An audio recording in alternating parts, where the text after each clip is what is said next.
Hello, hello. Good evening, good afternoon, good day, depending on where you're at. Hope you're all well today. We have with us, joining us on this lovely adventure, Maritime Horrors. Hello. Hey, how's it going? As we remember the HMAS Yarra that Maritime Horrors released a video of just earlier today. That's correct, yeah. Now, Good stuff. absolutely. Fantastic video, very well presented in a easy to watch fashion. So we're here in Indonesia. We're going to be making our way to the port at which the HMAS Yarra departed from on its fateful journey. As we... That's the wrong volume knob. There's the right volume knob. So as we journey across the rest of the island of...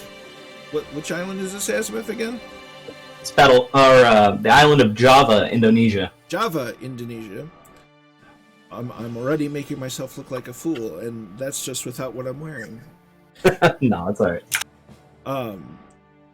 So yeah, we're going to be, of course, taking the lovely Spitfire. I haven't flown it on my channel just yet, so you all get to make me, get to watch me make a fool of myself yet again. So, hope everyone in the chat as well will go say hello to everyone. Of course, Allison Johnson with the 5-month streak for subscribing at tier 2. Many thanks, Allison. You are truly a legend. And time does indeed fly. 99 Owl says good evening. As Allison asking if Allison has recovered from her migraine, and it seems to be going away, which is phenomenal. Two-Tone Murphy is hosting the stream. Many thanks, my dude. Hope you're well. Steve Solo UK is here. Good evening. Chilled Corky, hello. Kozaki, I don't need to say hello to you, Azimuth, in the chat, because I got you on twice. But hello anyway. Welcome. Hello. Yeah, it's good to be here. Always a pleasure to have you along for the flights. And it's never a bad time to plug your channel. So if you want to go ahead and put a link to your channel in the description, or even your latest video, feel Certainly. free. Yeah. Here is... So, Kozaki Flyer. latest video on HMAS Yarra. So, Kozaki Flyers in. Hello. Sir, boosts a lot. I have the H-135 up for flight. It was updated today. She's gorgeous. Nice. Why is everyone at the other end of the runway? I don't know. Kingsman9965 says, hello, hello from the pool. Hello, hello from Michigan. Goblin is here. Good evening to you.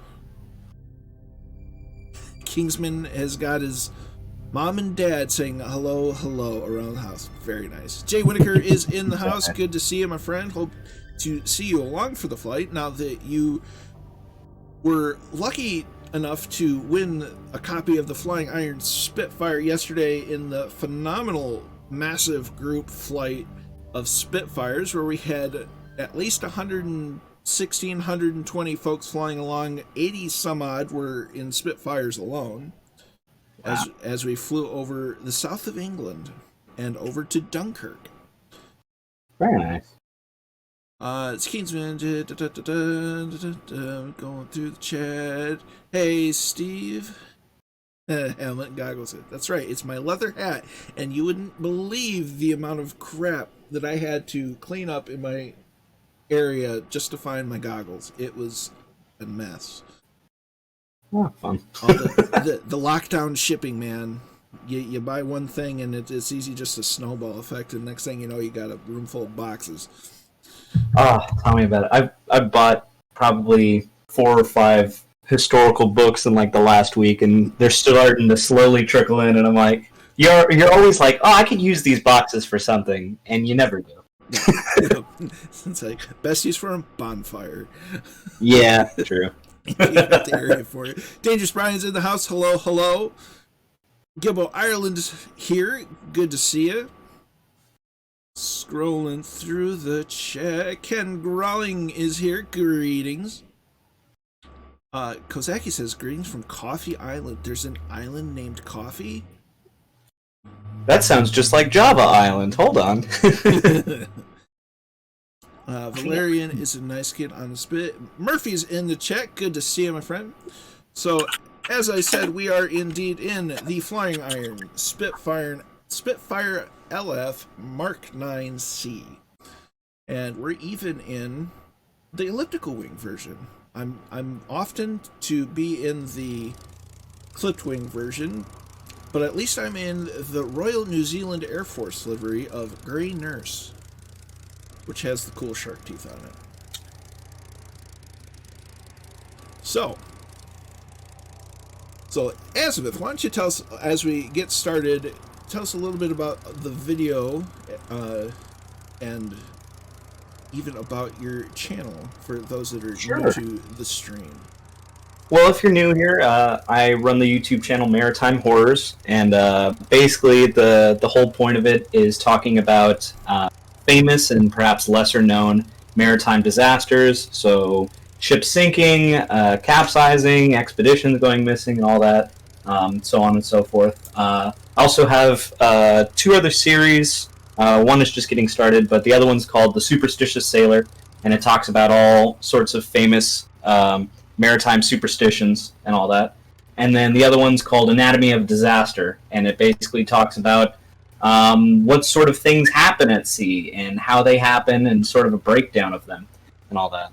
But those are my 3 series on my channel. Go check out Maritime Horrors if you're a fan of naval history.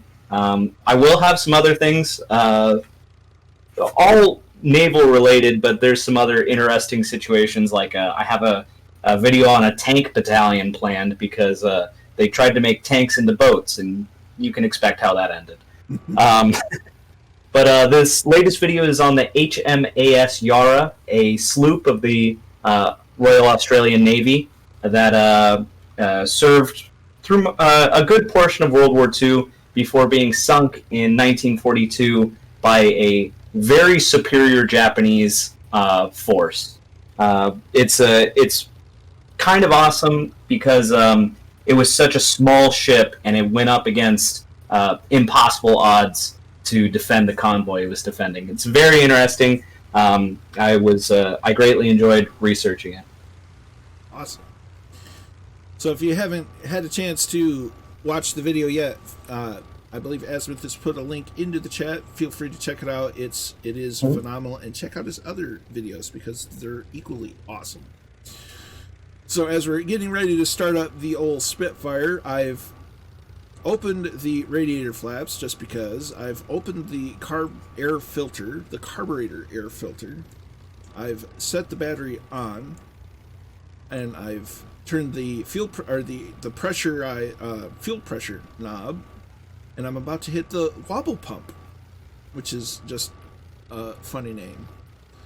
That is a funny name. But it's like a primer for the engine. You have to pump it a few times to get fuel pressure built up, and so that when you start it up, it just goes. So we'll give it a couple shots of primer. I looked up Coffee Island. All I could find was a Greek coffee company called Coffee Island that has some locations around Europe. Nice. Yeah. So I'm getting reports that Twitch stream keeps cutting out. Can't lower the resolution, though. I don't know what to tell you. It seems fine on my end, and it didn't like your link, so I'm going to do a thing, Azabeth. Okay. Yeah, that's fine. Fine by me.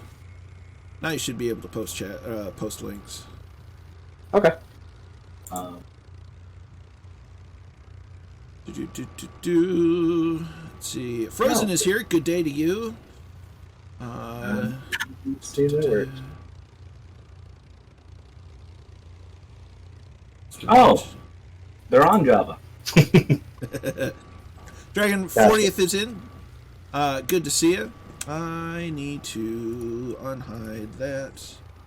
That didn't work. Why didn't it work? Oh, it's because it's not running. Ah, that'll be do it. So we're going to go ahead and get the... So we're going to hold down the boost coil. Hit the starter. And listen to that Merlin engine purr.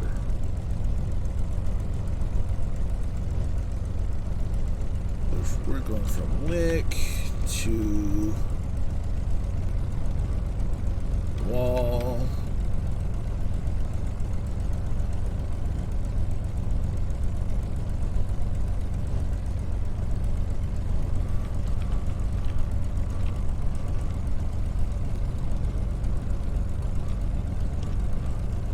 Yeah, the background for this, of course, the Dutch East Indies. Indonesia was owned by the Dutch at the time, and after the outset of World War II, the Japanese launched a very wide-ranging attack on pretty much all of the Allies and the Anzac. They attacked, of course, Pearl Harbor on December 7th, but they also attacked Singapore, Malay, and Hong Kong. And they were steamrolling through the beginning parts, the end of 1941 and 1942, and they attacked the Dutch East Indies on February 2nd of 1942. Yeah, Japan was really going after China and Indochina quite heavily before the United States started sanctioning them. Yeah, it's true. Yep. Yeah, and in fact, China didn't officially declare war until December 9th, but they were still heavily involved in conflict with the Japanese for a good part of the 30s. All right, we're going to start taxiing down to the ye old runway.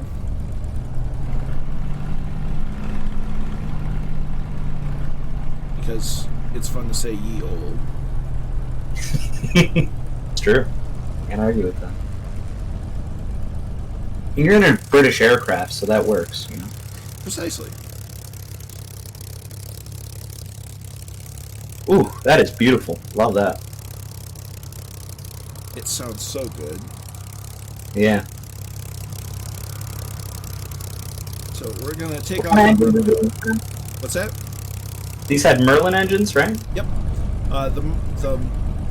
The Spitfire used two different engines, the Merlin and the Griffin. The Griffin engine wasn't used until the Mark 12 Spitfires. This is a Mark 9. Very nice. So we're going to slightly use the brakes to stop and line up on the runway. Where's everybody? You have all disappeared. Give it a bit. 99 Owl. Service can be a little weird sometimes. Ben McClure is in. Good to see you. Look at it. Cool. Look at. There's more. Very cool. Love it. So. That's that's spectacular. There's a TBM.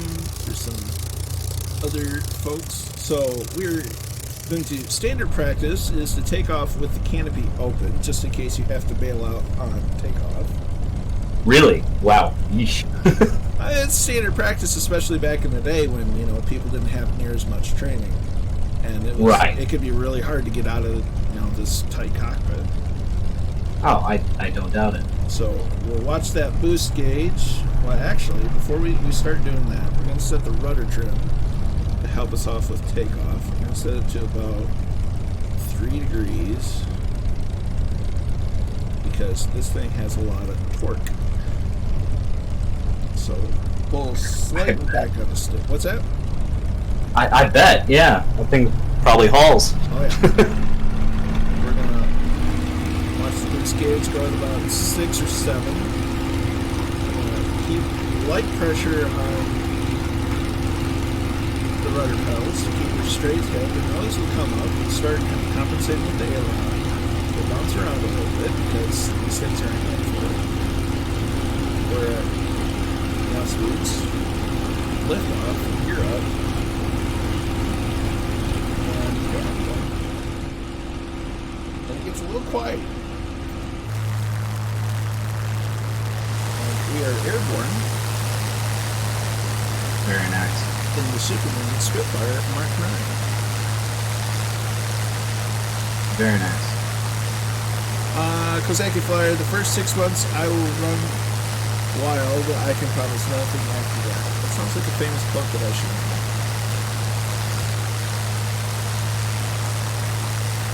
Oh, gosh. I feel like that was one of the Japanese Japanese admirals? I can't remember. I do know that the commonly accepted phrasing of Yamato, is it Yamato or Yamamoto? Yamato is a ship. Yamato's a ship. Yeah, Yamamoto was an admiral. Right. Admiral Yamamoto. A lot of people say that he said something about that. Japan has just woken a sleeping giant after they attacked Pearl Harbor, but in reality, there's nothing confirming that he actually said that. Right. Yeah, there's mixed whether or not he actually said that or not. It was true whether he said it or not. I was watching something about the Navy sizes compared throughout World War II, and the United States entered World War II with just over maybe 300 ships. By 1943, they were making 3 Liberty ships a day. Now, for those of us that aren't very well versed in naval stuff, what exactly is a Liberty ship? A Liberty ship is a roughly 500 to 600 foot long cargo ship. Okay. So the Germans had quite a submarine fleet. They were pumping out a submarine, maybe one submarine every 2 days. And a submarine in an engagement they found could take out about 4 ships. So in the beginning part of the war, we were having trouble getting supplies and stuff over to Europe. By the end of it, we were not having an issue at all. The U.S. Navy grew from 300 ships to 800 ships by 1946. Yeah. So the United States, when they put their mind to it, can field quite a military. So, Cabin Lines having issues with CTD, something about a Renault 4 Windows desktop. Yeah, well, I have to really saw that. I'm not sure what to say, Cat. I've had similar ones, but it's very uncommon that that's been the cause. So I'm not sure what to advise you. But yes, the Japanese were not ignorant to what they would be facing when they attacked the Allies. When they started really building up their navy in the early 1900s, they started coming into their own right.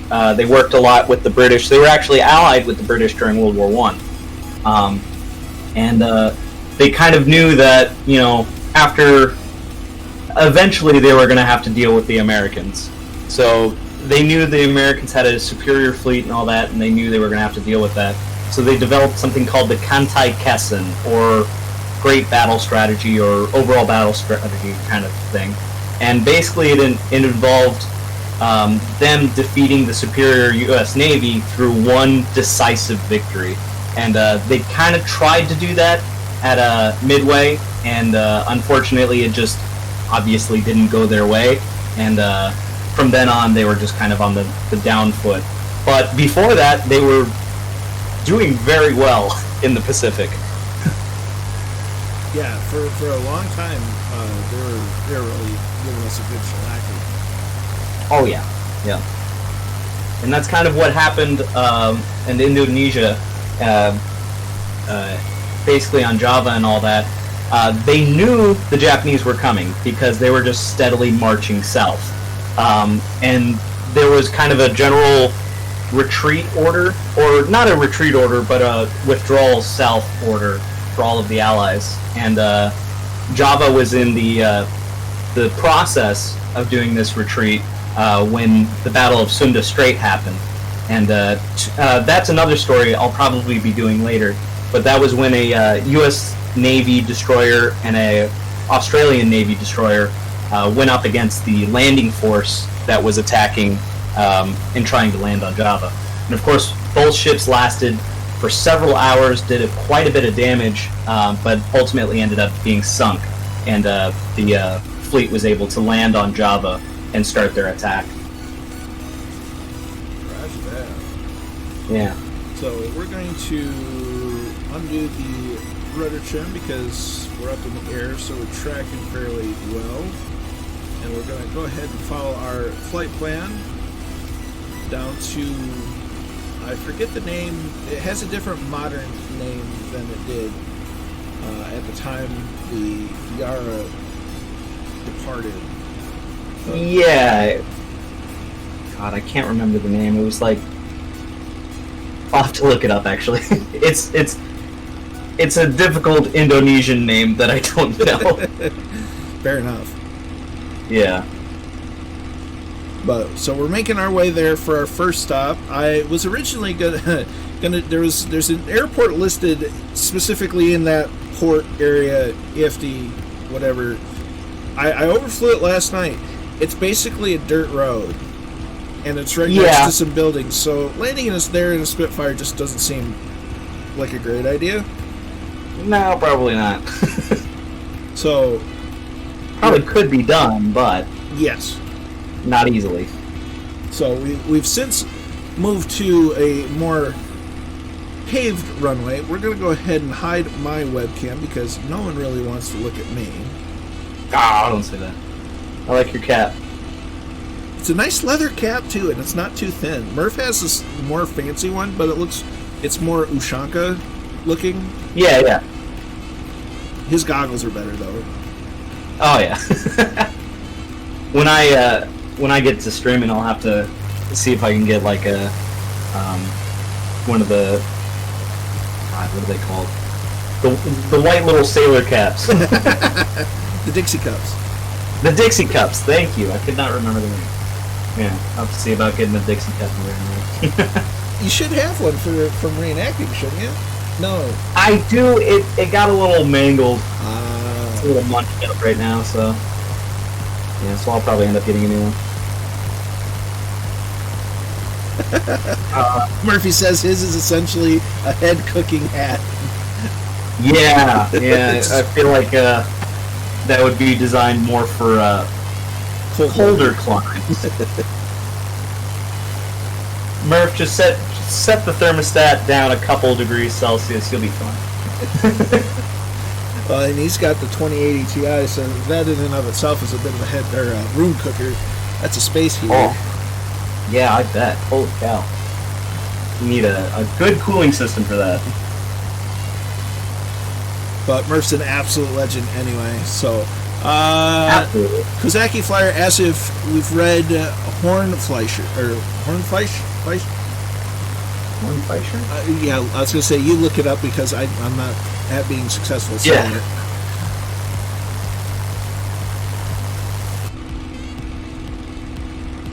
James D. Hornfleischer? Oh, he's a naval historian. I have not read. Maybe I have. Let me look at those books. Don't worry about it, Mr. Winokur. We're not going overly fast, but as long as you track the right direction, you should be G2G. You're good to go. Ah, check.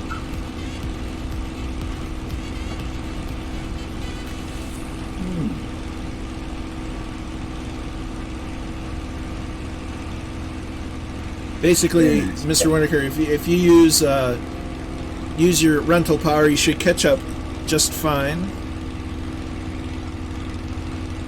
Oh, very nice.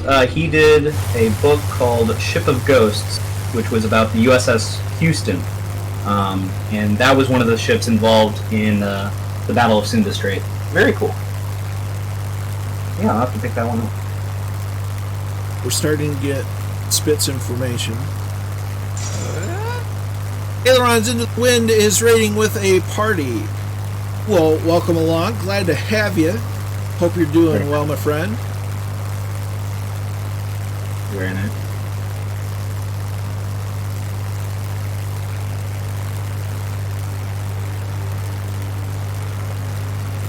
There's something about flying with Spitz information that's just it almost gives you chills. Oh yeah, it's very cool. Because it's just fun to imagine. Yeah, and it looked like an invasion force yesterday. Because the number said we basically had 80 some odd Spitfires in the air flying in a somewhat organized chaos group. Yeah. Of a formation. Yeah. That's awesome. Hey, there's the Thunderflies. Whoa, very nice. Our resident air demonstration. Air demonstration team. Very nice. It will be interesting once they, they probably will, once they start introducing some of the medium and heavy bombers. You can start doing bomber formations. Oh, for sure. That would be very cool. Once we get some Lancasters and some B-17s and B-25s. Yeah. Kingsman here on the East USA server. So, Java so far is a really lovely looking island. Oh yeah, it's very nice. Yep. Beautiful, but yeah, you can imagine 35,000 Japanese troops invading, and that's not what I'd call a vacation. No. There was about 25,000 Dutch troops, about 5,000 British troops, 3,000 Australian troops, and just over 800 American troops. So, all of them trying to hold the island as best they can as they sort of started to pull back and evacuate some of the administration people and some of the non-essential people, and just try to keep them safe until they could do that retreat. The Yarra was escorting a depot ship. Yarra was escorting a depot ship and a few other smaller, just sort of administration ships when she was attacked by a very superior Japanese attack force. When researching this, I found plenty of accounts from the Australian side and the Anzac side, and the Japanese barely noted the engagement as a sort of footnote. It was nothing to them because it was a convoy ship, it was a minesweeper, a sloop. It was they were nothing. It was what was the guy's name?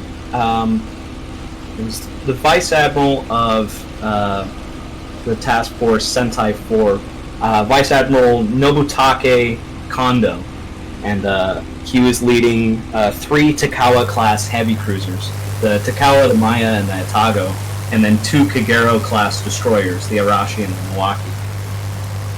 And a sloop is, they don't even use the term anymore, but a sloop is basically smaller than a destroyer. It's just a convoy escort. So you're talking about a 250-foot ship going against 660-foot ships. There was not much chance that they had. Definitely, the Yarra was quite outmatched. Oh yeah. Little 4-inch guns going against 10-inch guns. Or sorry, 8-inch guns. My bad. But it's not always about the size of the dog. It's the dog in the fight, but it's about the size of the fight and the dog. Sure, but you put a Chihuahua against 3 pit bulls. That's fair. I don't care how ferocious that Chihuahua is. That's fair play. That's fair play. Yeah.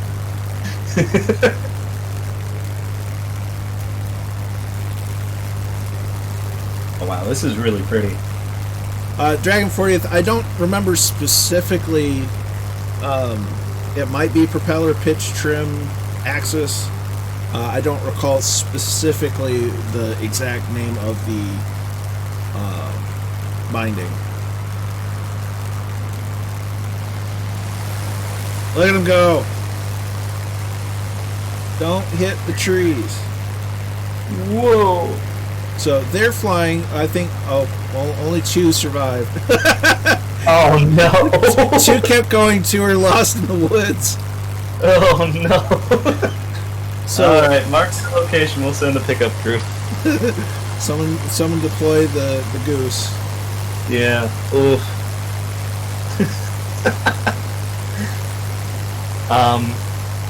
So to your starboard, that's the north, correct? No, starboard is south. We are heading in a kind of an east-southeast direction. Gotcha. Okay. So Thunder. Yes. So the Thunderflies are flying the MB339 by Air Machi, which I just call the Air Mariachi because it looks like it. But they do a phenomenal job flying in formation. It's just absolutely beautiful. Yeah, so we only saw 2 of them make it out of that pass. The rest are scattered in the woods somewhere. Oh dear. Oh boy. Worth note, don't do a loop right over a hill. Yeah. Yeah, fair play. So I believe this generic looking Bonanza is meant to be a another Spitfire, but they updated the Spitfire yesterday morning and it's caused some goofiness with liveries and such, so yeah.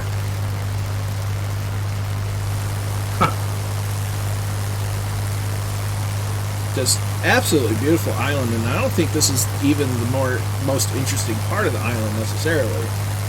No, yeah. This is the eastern portion. Yeah, and there was quite a few ports clustered up in the southern portion of it. But yeah, when there was the invasion on March 2nd of Java, there was sort of a two-pronged push from the Japanese, landing on the eastern side of the island and the western side of the island, and just sort of pushing in towards the center. Pincer maneuver. Yeah, exactly. Dangerous Prime is in the old Spit, not keen on the update. Fair and play.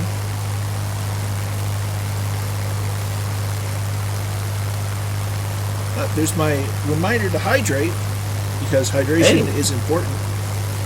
Very important. EBOC, yeah, I don't know what it is.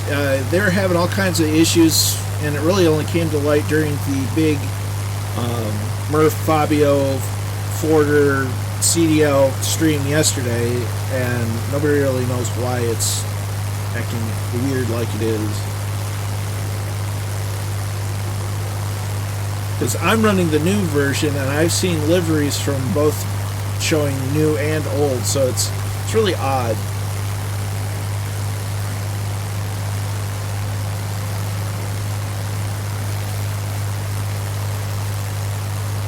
I'm sure they'll get it sorted out. Look at that. So that's a big mountain in the back up to the north there. Yeah. This terrain must have been difficult to hike through before they had all the roads and everything, I'm sure. Oh, absolutely.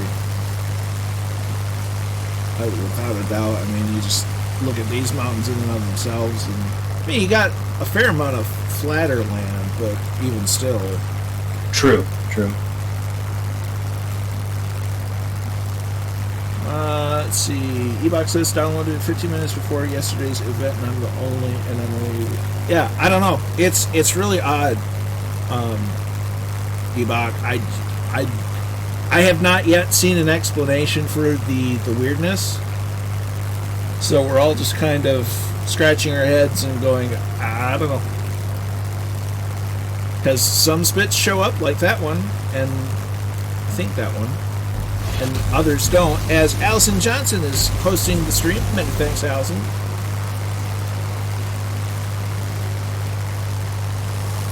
Very nice. But it's just, see, one of my favorite things about Flight Sim is the lighting. And they make, because you can, it's kind of like Sea of Thieves, where the Sea of Thieves graphics are still kind of the cartoony-ish look Yeah. good, but with the lighting, it looks so believable. And 90. I am convinced 90% of that game's budget just went into water. Yeah, Because the water is beautiful in that game. I love it so much. yeah, and even watching our buddy Brazenhead stream Sea of Thieves. Shout out to Brazenhead. It's just looking at it is beautiful, and I've played Sea of Thieves from time to time, and I'm the kind of I just want to sail around and relax to the sounds of the sea and the ship because it's, Same. I always do the Merchant Guild things because I just like sailing the islands and looking at stuff, and then it always happens that somebody wants to be a pirate and come and ruin my time. right. But but it goes to show how important lighting is to any kind of game or simulation. Because if you have bad lighting, well, it's just not going to be believable. Right. Whereas like this, the lighting is just stupendous, and it really builds the immersion of it being very realistic. Yeah. Fingers crossed for Microsoft Ship Simulator 2021. You say that, and I've seen some threads of people trying to convert ships from FSX to be,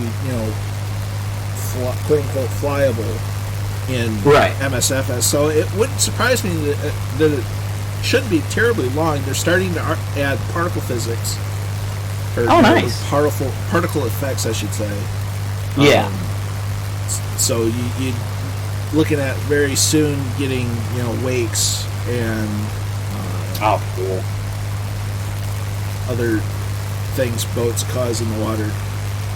Right. Yeah, that would be awesome. Get some rooster tails and stuff coming off the ships.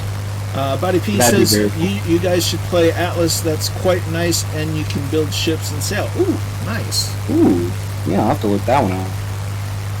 Yeah, the last time I've seen a really decent...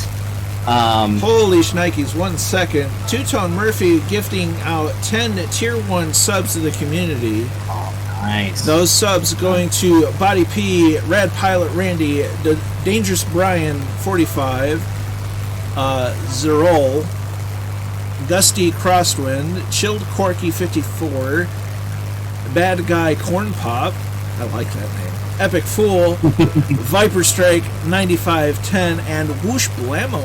Many thanks, Two-Tone. You're an absolute legend and a gentleman and a scholar, and you're a good friend. Great stuff. Yeah. Many thank you. Many thank you. Words are hard sometimes, man. It's hard. It's hard. But Murph's just an absolute legend. That's awesome. Yeah. Very nice. Yeah. Like I was saying, the last time I've seen a good ship simulator was Ship Simulator Extreme, and that probably came out in 2010. So Extreme. yeah. It was fun. It was very in depth, but it had some limitations, obviously. Right. Two-Tone Murphy says, more than welcome, community all the way, 100%. We've got the best community in all of Flight Sim, and I'm just happy to be a part of it, and absolutely been able to do what I do and have fun along the way. Mm-hmm. Absolutely. Very much agree. So eventually, you Azabeth, are going to be doing some Twitch streaming of your own. That's correct. Yep. And I know you've been working on trying to build a new computer. How's that going? Pretty good. I've got the parts all nailed down and everything, so I'm going to start ordering those pretty soon. It's going to be almost a complete rebuild of my computer because I put this together in 2012, so yeah, it's been a while. it could use an upgrade. Yeah. Let me tell you. Well, I have a DTX 680 graphics card, if that's any indication. Well, at least it's the 80 series, so yeah. It was higher end of great 600 card series. At the time. I had a 740. And you know what? Yeah.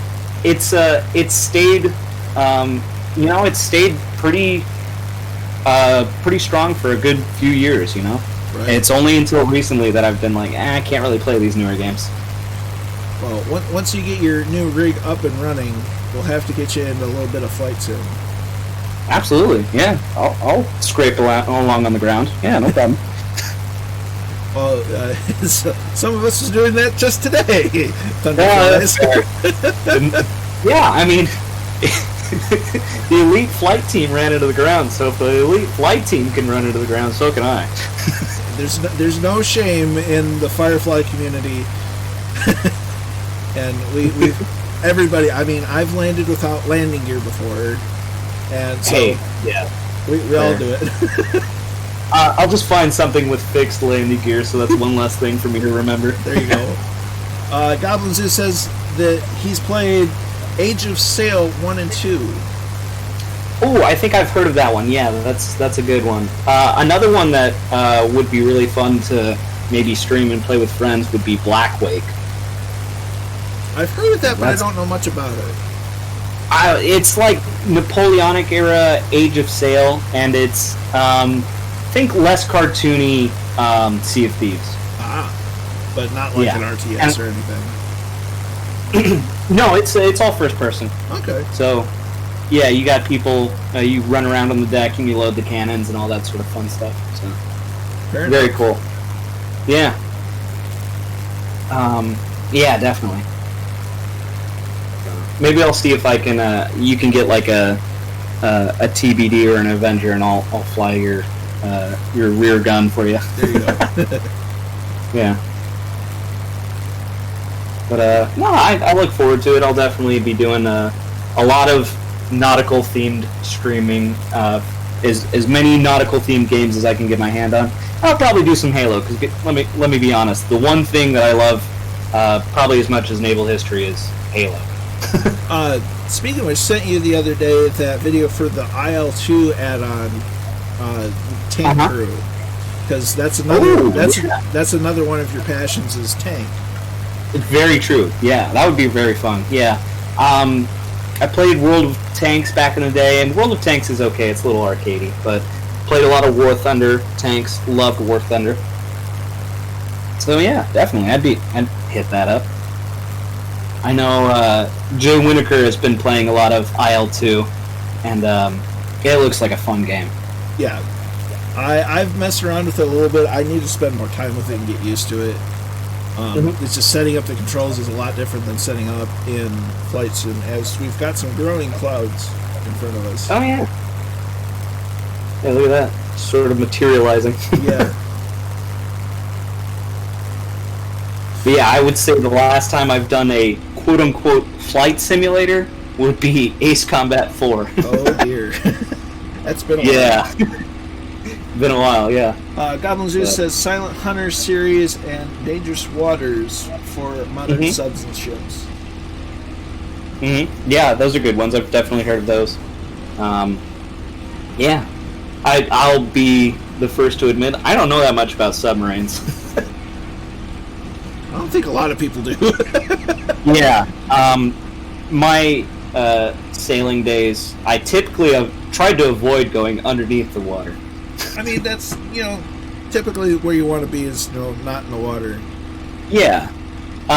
You kind of want to, when you're driving a boat, you kind of want to maintain a steady balance of not under the water, but not in the sky. Right. And just keep that, pretty much. Keep that going. Unless you're in a flying boat, and then you can do one or the other. Fair. But I would say I've probably been on a flying boat exactly 0 times. That's fair. That's fair. They're not as popular as they used to be. No. In fact, seaplanes are kind of a niche thing nowadays. They don't really... You don't see too many seaplanes. I think I've seen one on Lake Erie. But yeah.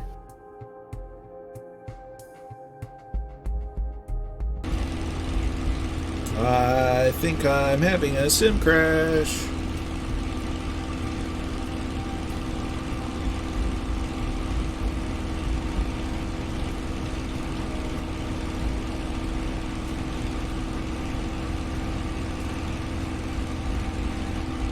Uh-oh. We have another crash? Did I crash? I had a crash. Okay, yeah. Good, it's not me then. Yep, not you. It's me. That's Okay. frustrating. Oopsies. Yeah. So we're gonna switch to this screen till we get the. Everything was fine when I started flying or did a test flight about an hour ago. Yeah. So it's got to be something to do with OBS, in my not expert opinion. Yeah. Hey, there we go. Hey, you're wearing my shirt. I didn't even realize that. It was hidden by the silk scarf. But I figured you're on as the guest, so I should at least do you the solid of showing the wonderful T-shirt designed by Dragon Rise Studios. Oh yeah, she's fantastic. I was gonna say, where are you going with that? I mean, yeah, as my girlfriend, she's fine, but no, she does. She does such good art, and it's hearing that she's wonderful. been getting some real success has been, as a friend, it's great. Yeah, she's gonna be designing the shirt for Dog Company. She was designing the shirt for the 405th Midwest, and she came up with some great designs, but then Robert Letts swooped in and was like, this needs to be changed, and this needs to be changed, and this needs to be changed. And she's like, okay. She's like, I'm not getting paid for this. So, and this was after she submitted maybe 8 design changes. Jeez. Yeah, and Jonah out of nowhere was like, hey, so how's the t-shirt going? She's like, I don't know what you guys want. She's like, I'll give you a design and then you tell me if it's good or not, but I'm not going to keep changing it. Right. Yeah, especially because she's not making any money off of that. Yeah, you can't, pester an artist too much, especially when they're not getting paid for their efforts. You want to commission something, a paid commission, then it gives a little bit more leeway for whatever. Yeah, and it was okay because Jonah's like, hey, I have this design. What do you think? Do you want to tweak it? And she's like, yeah, I'll throw a tweak on it. So she changed it up and resubmitted it to him, and he's like, yeah, this is awesome, great. And then he was like, hey, so what does everybody think? And then they came in, they're like, oh, this needs to be changed and this needs to be changed. She's like, okay, I'll give you a suggestion. I'm not gonna redesign the whole thing for you. Yeah. But yeah, I think whatever she comes up with for Jeremy is gonna be awesome. Itzoo is now following here on. I didn't move that. On the Twitch. Yes, I need to move a thing. I'll definitely have to get a coal fork video or a coal fork t-shirt. Those are nice. I recently redesigned them to make them a little nicer than the ones I originally did. Yeah. And Jay Winokur also has some new merch. Nice. So yeah, I love the colors on it. Very nice colors. A little black, a little yellow, a little red. Yeah. A little gray. Yeah. All good complementing colors. I do what I can. And it looks good on a blue hoodie even. Oh, absolutely. Yeah. I'm not doing merch for my channel just yet, but I think eventually I will. Because obviously, we already have the design for it. But yeah, no, I think eventually I'll release some merch. Well, but right now I'm just kind of focusing on building the channel, So you heard him, Chad. If you want some Maritime Horrors merch, even if it's just a shirt, head over to the Maritime Horrors YouTube channel, give him a subscribe, comment on his videos, and tell him the Colonel says that he needs to sell some merch. Appreciate it. Absolutely. I'll have to do you a solid when I start streaming. I'll get a coal fork shirt or sweater and wear that. I kind of have this rotating because lately my whole normal clothes that I wear on a daily basis either is my merch, Two Tone Murphy's merch, now your merch. So it's just kind of growing. Allison Johnson has a shirt that I still need to get. And so it's just become, I support my friends' streams merch. And that's basically all I wear. That's honestly my evenings now, is just seeing which of my friends is streaming and just hopping on the stream to help them out. Oh yeah, and then that's been, it's been phenomenal because the community, the Fireflies are such a generous people. Oh yeah. That we've managed to get have so many friends get success. Jay Winokur with his success, Brazenhead and Jay Winokur just got affiliate this past week. That's awesome. Your channel is just growing at a rate of knots. And yeah, it's a lot harder to get monetized on YouTube, but I swear I'm a quarter of the way there, and I've only had the channel going for a little over 2 months, which is awesome. Well, you make good content, you present it well, and you'll definitely keep growing. And once you start streaming on Twitch, we'll of course raid you and give you all kinds of loving on that front and get you affiliate in no time. Absolutely appreciate it. Yeah, absolutely appreciate it. And definitely, do more collaborations. I like coming on this stream and talking with you about history.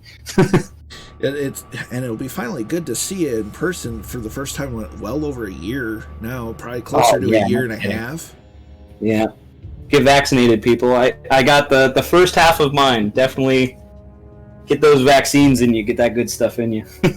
But so it's always good to have you on the channel and plug your stuff and your videos. You do a good job. Yeah. Jay Winokur, the next reenactment event. Are we planning on live streaming some portion of that? I believe he has said something to that effect. That would be spectacular. That'd be really cool. I know, not this event, but I think the August event, I'm going to be teaching a class on bayonet fencing. So that'll be fun. Need to get some dummy bayonets. Some dummy rifles. Yeah, definitely. Something that we're not going to stab each other with. Yes, yeah, exactly. No stab. Yeah, the bayonet fencing, it's super fun to learn and all that. But I've tried I tried it in a sort of practical sense with my HEMA group, which, if you don't know, HEMA is Historical European Martial Arts. And a bayonet against a sword, bad matchup. Bad matchup. But a bayonet loses probably 9 times out of 10. Let's see. Allison says, wasn't pretty, but not the worst of it. Well, at least he got down. No wing straight, no tippy forward. Awesome. Sorry, I missed the landings, but Flight Sim said, ha ha ha. Yeah. Thanks, Flight Sim. It's okay. We press on, we improvise, adapt, and overcome. Hey, there you go. Good stuff. I'm surprised that granted, I expected the shirt to be nice, but it's actually really light and comfortable. Oh, yeah. That's threadless.com that we went through for that one. Usually we do TeePublic, but Threadless, they do good stuff. They definitely do. I've been quite enjoying Teespring. Their stuff is pretty well made. And very nice. Without having the setup costs or anything is really beneficial. True, yeah. That's really nice, yeah. And you can set the prices. And yeah, that is nice. Brian, let's see, 99 out, clipped a few bushes. Dangerous Brian, oops, forgot the gear again. Oh dear. It happens. It happens. Although there's no proof of it, and nobody saw it, nobody put it on camera, so. Yeah, nobody saw that. We're good. Nobody saw it. Might be able to catch some landings, hopefully, maybe. Make sure this. Aha. Dangerous gear down, Brian. Oh, and don't get him with a cat. There's Skydive Man. There's Mr. Winokur doing a low pass. So you say nice. PR1. Ooh, there's Kingsman and a T45. So we're kind of... I don't think we established what we were... Oh, here comes the thunderflies. At least 3 of them. Let's see, there is... Providing top cover. Haha. Did you just finally leave the cat out of it? I suppose I should switch over screens. That'd be a good idea. A little caught up in the moment. Oh yeah, no problem. So there goes Steve solo.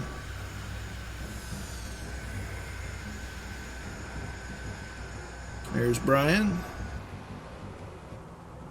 Kingsman just disappeared. And there's Winokur. Very nice.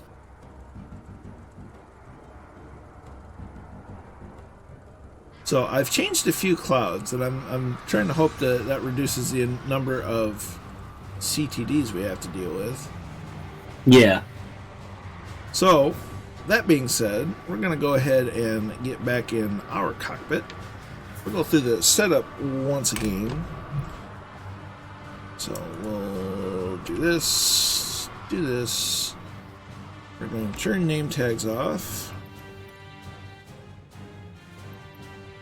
Do traffic off. You apply. Go back. So this is. We'll do a circle of the field, and you can talk about, a little more about the HMAS, Her Majesty's Australian ship. Is that what it stands for? Yes. So Her Majesty's Australian ship. Yep. So once we take off, we'll do that. So we'll close the door. We're going to set our rudder trim to 3 degrees, because that seems to work out okay. We're going to carb filter, radiator doors. There's the throttle. This is Brian mowing the grass. There's mixture. So fuel cutoff is on. Spitfire just appeared, and we hit the wobble pump. 2, 3, 4, 5, 6, 7, 8, 9, 10. Fuel pressure knobs on. Oh dear. 1, 2, 3 shots of primer. Reset the camera. And we'll uncover the booster coil and the starter coil. So we'll press down the boost coil, get the prop spinning, and starter.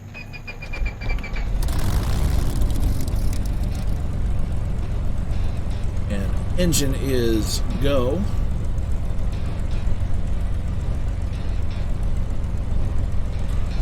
We are on the East USA server.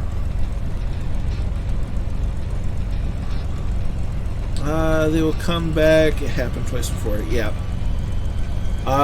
Kingsman's internet is acting up. Well, that's never good. So parking brake is off. We're gonna go up to a boost of 4-ish and go back to idle.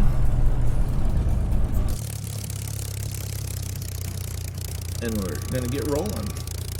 Rolling. Some things. Very nice. Listen to the startup. Oof. It's like being at an air show. Yeah, right? Like I'm actually there. We are at Whiskey Alpha Hotel Lima.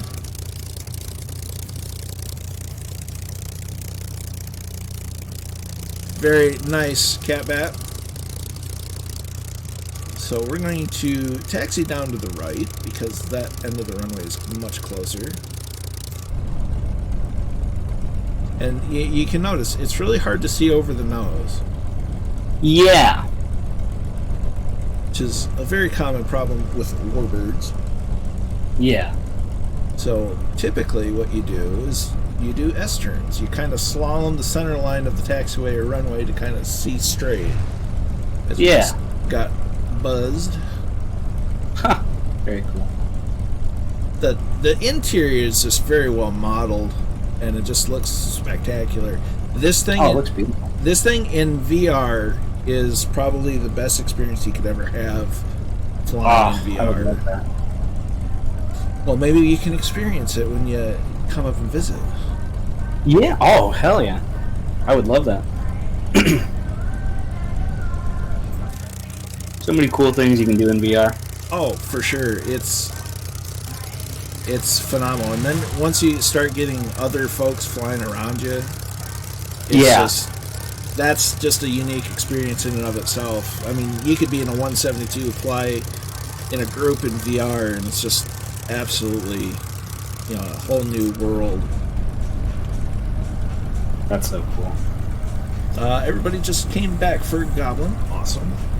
Very good. Welcome back, everyone. Draco's in. Whoa, there's the Thunderflies. So we'll do our kind of slalom. So we'll hold back on the stick. We use the brakes a little bit because we need to turn around.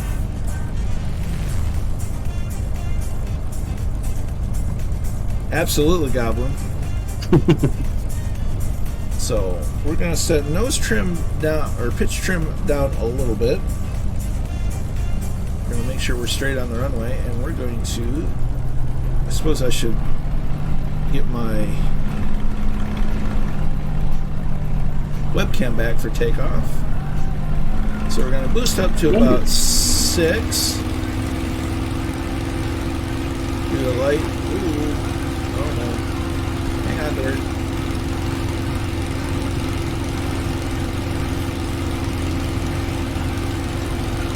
There we go. Not my proudest takeoff. That's right. Here's coming up. Goblin, it probably is because they increase the P factor, which is torque, or the torque effect on the airframe.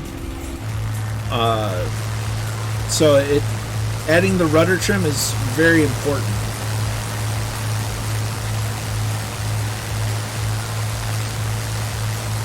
So we'll do our left-hand circuit of the field.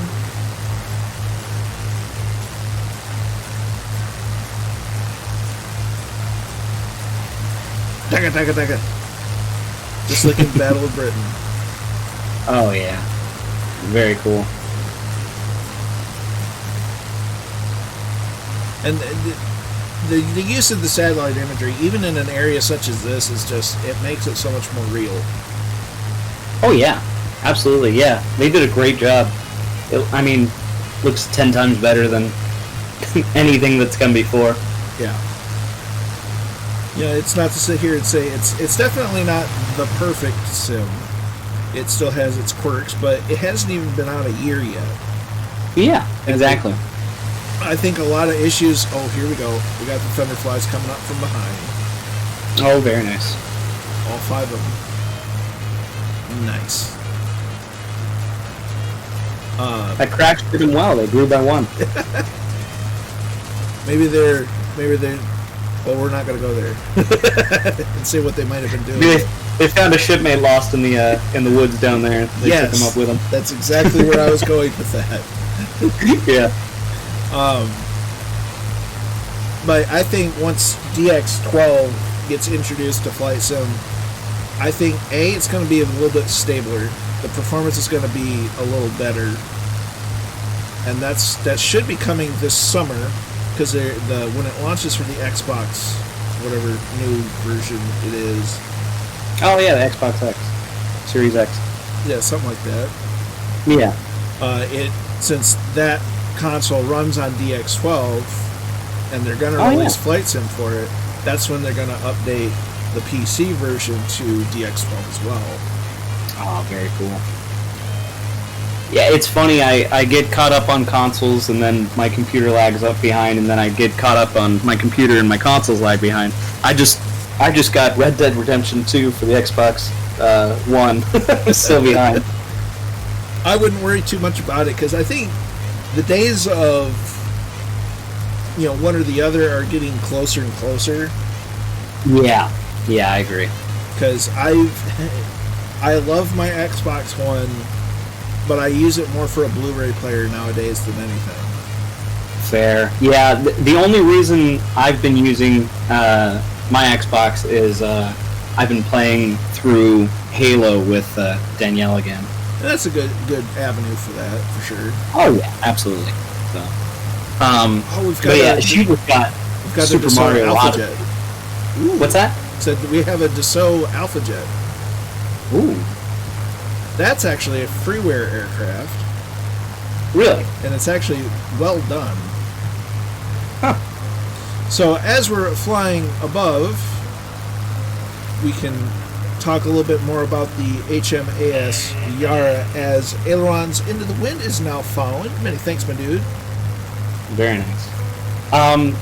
So the Yarra was a Grimsby class sloop, which sloops were they were very heavily used during the years of sail. A sloop is like a one-masted sort of ship like that.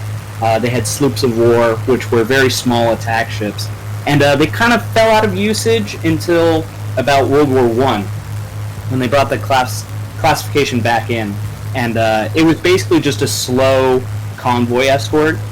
Couldn't really keep up with the bigger like combat ships. Whoa, there they go. Sorry, my stream's a little bit behind. But yeah, they couldn't really keep up with the sort of faster ships, but they were just used for escorting convoys. The Yarra was about 260 feet, so not an incredibly large ship. Could go about 16 knots and had some 4-inch guns. But they used it quite a bit. During World War II, she saw a lot of usage in the Red Sea. She was part of the Anglo-Soviet invasion of Iran. And during that invasion, she sank an Iranian sloop as well. So she saw a lot of usage in the Red Sea and also a bit in the Mediterranean. She had some tips with the Italian Navy. Which I didn't know this, but at the outset of World War II, the Italian Navy was larger by quite a bit than the Kriegsmarine. They had over 300 ships in the Italian Navy. It was actually a very respectably sized navy. Very nice. Yeah. But yeah, shortly after 1941. She was shipped over to Japan to assist in the convoy escorts up to Singapore and Hong Kong, and then with the general evacuation southward from that area down back to Australia and all that. Called her home to protect the home country. Pretty much, yeah. Yeah. In her last voyage, she was escorting a convoy from Java, Indonesia, down to Fremantle, Western Australia. So it would have likely left out of the ports here where we're flying out of now. That's correct. Yep. She was taking a depot ship, a tanker, and a minesweeper down south when she was attacked by Japanese attack force Sentai 4, which was composed of the IJN Otago, Takawa, and Maya, as well as 2 destroyers, the Arashi and the Nowaki.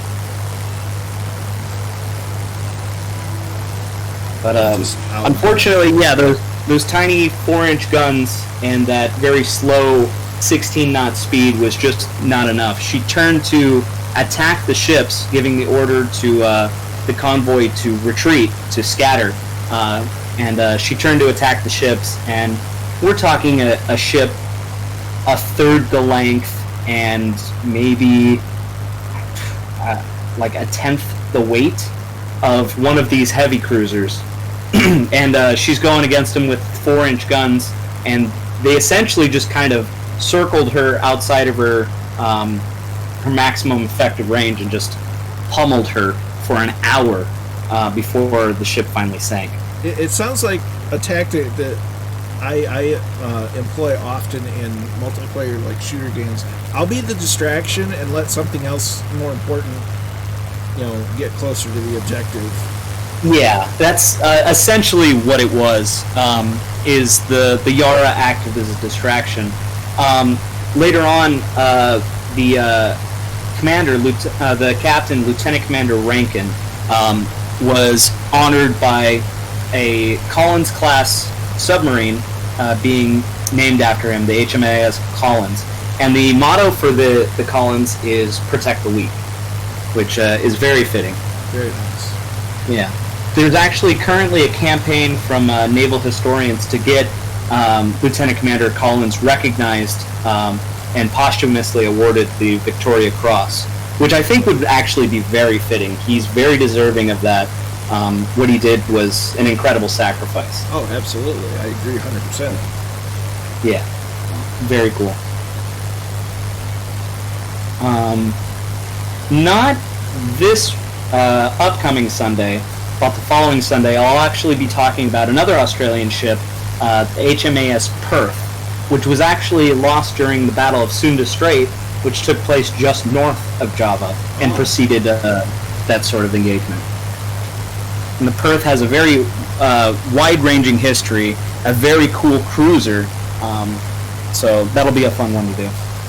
Oh, yeah. Always look forward to any of your videos. You do a phenomenal job with them. All the research you put into it, and even learning new things.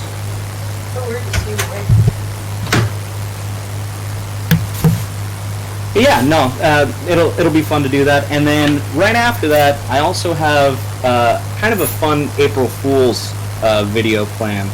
So keep an eye out for that. That'll be fun. Definitely cannot wait for that.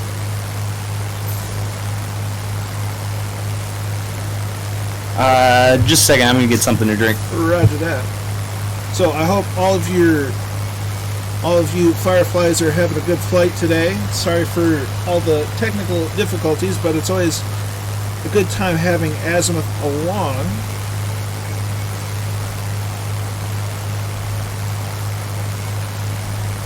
So we're finally starting to get into something of a formation.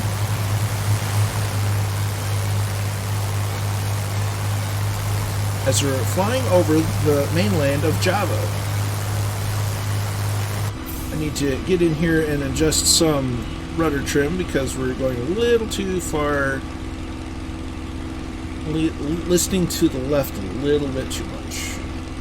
And we want to trim down.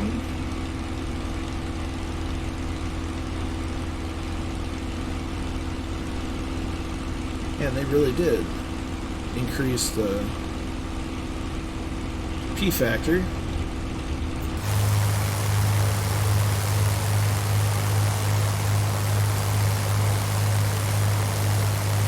Just want to give another shout out and thank you for all the new follows, the hosts, and the new subs and the gifted subs. It's all phenomenal.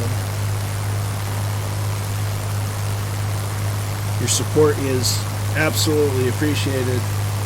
And make sure you go over and give the Maritime Horrors YouTube some love, and go follow USCG Azimuth over on Twitch. So when he does get started streaming, you'll all know when he goes live.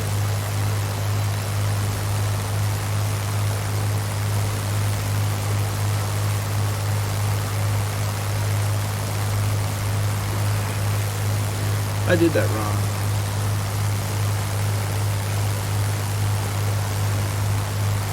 No space.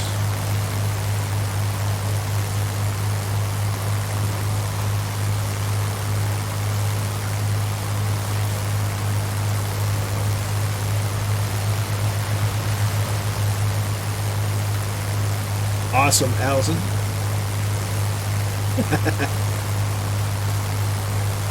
But yeah, no, it's absolutely beautiful. You know, I have 2 flights planned with the Spit this week. That's going to be today and Tuesday. I don't want to fly it too much more than it already has, because as lovely as the Spitfire is, it's been showcased quite a bit in the flight sim circles over the last week, so I'd like to balance that out a little bit. Give them some time there, Zool. I'm not exactly finding the most stable of lead pilots at the moment. And welcome back, Azra. Hey, good to be back. People are following me on Twitch, I see. I appreciate it. I'm not doing too much right now, but well, hey, I appreciate it. Look at it this way. When you get to that point, you'll be one step ahead of the curve. True, yeah. It's an investment for the future. Awesome stuff. I mean, I am a bit of a goof there, Zool, so, but I get your meaning either way. I mean, you can just ask Azimuth. I'm a bit weird. Oh yeah, he puns quite a lot. I mean, what's life without a good pun? Fair, but you know what they say: he who would pun would pick a pocket. Depends on what's in the pocket. Fair. The keys to a brand new car! I won it out of somebody's pocket. Yeah. It's like a game show. Yeah. That'd be a cool game show. You gotta sneak up on people and pick their pockets and see what's inside. I think YouTube people already do that. Fair, yeah. Yeah. You gotta be careful though. You don't want to do that too much in the United States. No. You could win 9mm of something you don't want. Yeah. Isn't this scenery just beautiful though? Oh yeah, it's incredible. Beautiful island. We spend way too much time in the South Pacific for the likelihood of us ever getting there. We're just trying to think warmer, even though it's starting to get warmer outside here in Michigan. We're unthawing a little bit. Oh yeah, it's been spectacular. Absolutely. I went for a bike ride the other day, and it was just beautiful. I think it was like close to 60. Well, I know last Wednesday got darn near 70. Yeah. Oh, spectacular. So very much appreciated. Go shooting more, go running more, work on cosplay and all that more. Oh yeah. Kingsman said I need to do some history on the RMS Titanic, and I will say what I've said to other people. The Titanic has been done to death. There is nothing I could add to the Titanic that hasn't been covered. Yeah, I mean, as awesome as it would be to have your take on the whole thing, you do have a very strong point that, you know, it's one of those wrecks that is so famous that everybody's done something on it, and trying to find something new to cover on it is a challenge. Yeah, there are entire YouTube channels just dedicated to the Titanic itself. So I get it. I'd probably get a boost in viewers and all that, but I don't want to, honestly. I would rather people go to my channel and go, oh, I've never actually heard of that one. Let me look into that, you know? Right. I'd prefer somebody learn something that they hadn't learned about. The Titanic, I'd just be repeating things that everyone knows. Now here's I'm certain the comment section would be like, you forgot this, and actually, for on and on and on into eternity. Here's a thought though that I just had. Mm-hmm. What if you covered the shipyard instead of the ship itself, the shipyard where it was built? True, yeah. The whole Olympic class and all that all came from the same area. That might be a good idea. So Kazaki Flyer 66 says y'all might like flying in the Solomons. We actually did that. We did do that, yeah. We can always do it again, but oh yeah. Oh, I mean, I actually do have a couple ships on my list that all sank in that area. That area, of course, is known as Iron Bottom Sound, due to just how many wrecks are at the bottom of it. Does it ever look reddish from all the rust? I, having never been there myself, I would imagine. I do have plans to do HMS Hood. That's a huge one. Terrible catastrophe for the British Empire. That one, or the British Empire, the UK. Sorry, they weren't the British Empire after that. But yeah, terrible disaster for the UK. Well over 1,000 sailors on that boat, and 3 survived, or that ship. Sorry. So that's definitely on my list. I also have the KMS Bismarck on there as well. That's another fantastic story. Titanic last port of call was Cobb in Ireland. Very true. Yeah, Ireland. Actually looked it up. There's a lot of really cool wrecks off of Ireland. One of which I want to do is the Spanish Armada of 1588, either 1566 or 1588. That was a cool story because the Spanish tried to invade England, and of course the English were very English and made that not happen. They tried to flee from the English coast and got lost and ended up running aground on the coast of Ireland. And I want to say something like 15,000 sailors perished. And the ones that made it ashore were hunted by the Irish and executed. So, oh dear. Yeah. Prince of Wales and Repulse is another one I've thought about doing. That one was very shortly after the attack on Pearl Harbor. That was a battleship that was sunk by air power. And I want to say it was one of the first that was sunk almost entirely by aviation.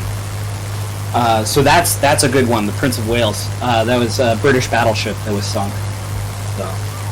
And one of the leading reasons why the British joined the war in the Pacific. So, but yeah, Prince of Wales and Repulse, very good idea. The Vaja, I do have plans for the Vaja. That's a cool one. They have a museum. I forget where it is. I'm sorry. Yeah, there's the Vaja Museum. The Vaja, of course, was created by the Swedish, and unfortunately was not very well designed. She got about 1,000 meters from the launch when she was hit by a gust of wind and capsized. Oh dear. Yeah, so they talk about, she's perfectly preserved and all that, which she was. She was incredibly well preserved. They pulled her all up at once, put her in a museum. So you can go to the Museum of the Vaja and see a very terribly designed ship. Now, the question is, did they have a little warning sign saying, Stockholm. please... That's right, in Stockholm, Sweden. What's that? Did they have a little sign saying, please don't blow on the exhibit? They say, don't try this at home. Chat's giving you a lot of ideas for... it's true, yeah. The Mary Rose, another very good one. That one was in the 1400s. I can't remember the exact...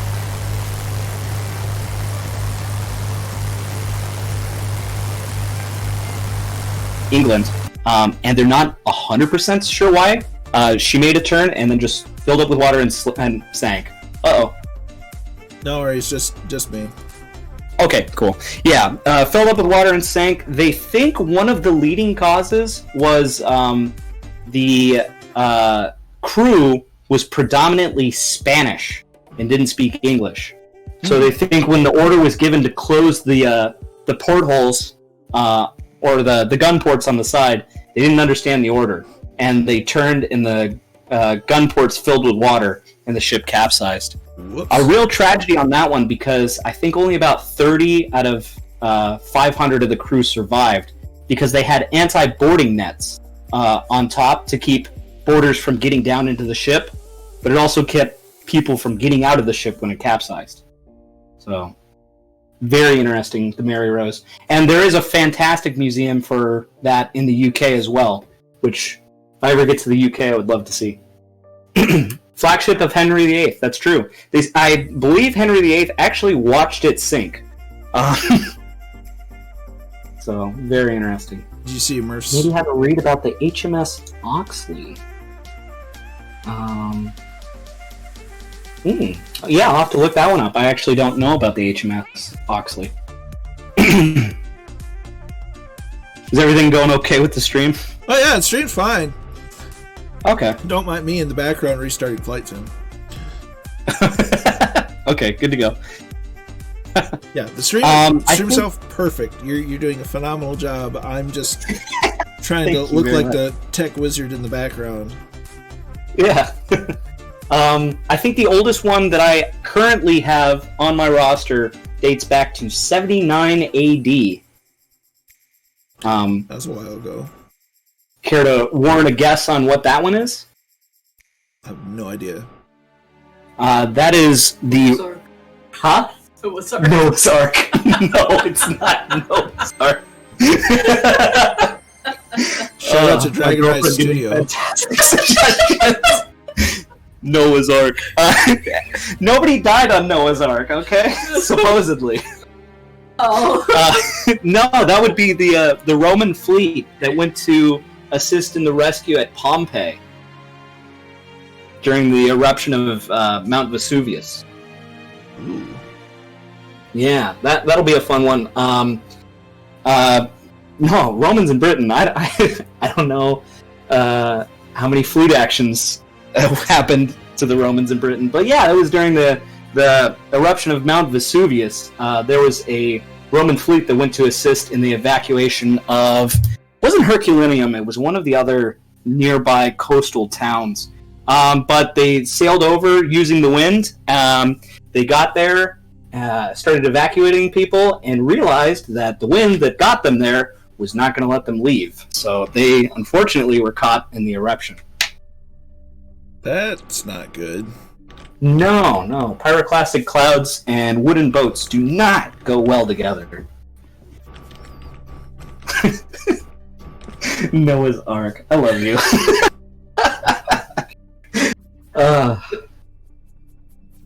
There were dinosaurs on.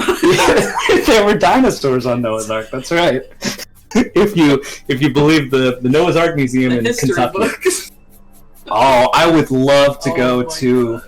There's a museum in Kentucky that it's a life-size replica of Noah's Ark, and God, I would love to see that. So, very interesting. I do have one that's loosely connected to Noah's Ark. It's very interesting. It's the gaff schooner Wyoming, which was built in the early 1900s. Say again? The what now? The gaff schooner Wyoming. And basically, it was a huge, massive wooden sailing ship that was used for transporting cargo. And it was very close to the dimensions given of Noah's Ark. It was roughly 450 foot, and it was entirely made out of wood. And the interesting thing about it is it was built in the 1900s, very modern ship, and it split in half and sank with and was lost with all hands. So it's interesting to think that a ship built in the early 1900s with modern tools being of the same dimensions was also built by a farmer, 5,000-6,000 years ago. And the farmer 5,000-6,000 years ago did it successfully, while the modern shipwrights did not. So it's interesting. Yeah, exactly. So very interesting to think about. Drove past that once, Asma. The thing is massive. Yeah, I heard. God, yeah, the thing is huge. I mean, yeah, it took them 2 years to build.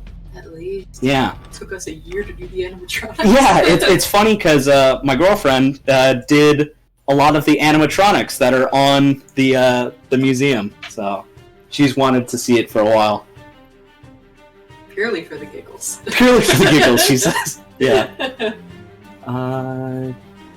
Story of the boat which sails in Sonda, Detroit during the Krakatoa Valley. Okay. Oh, I haven't heard of that one. Yeah, Krakatoa detonation in 1883.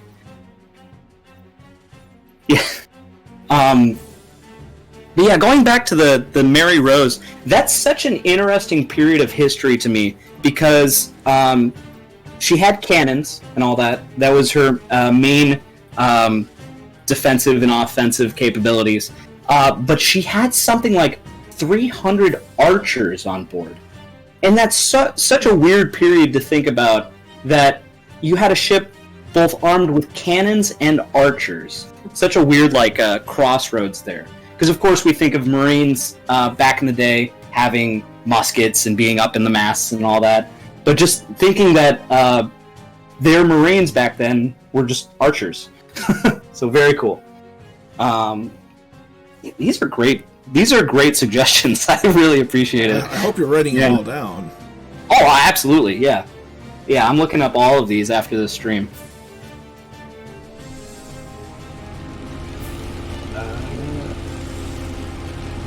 Yeah, these are great. Operation Tigerline Bay. What was that one?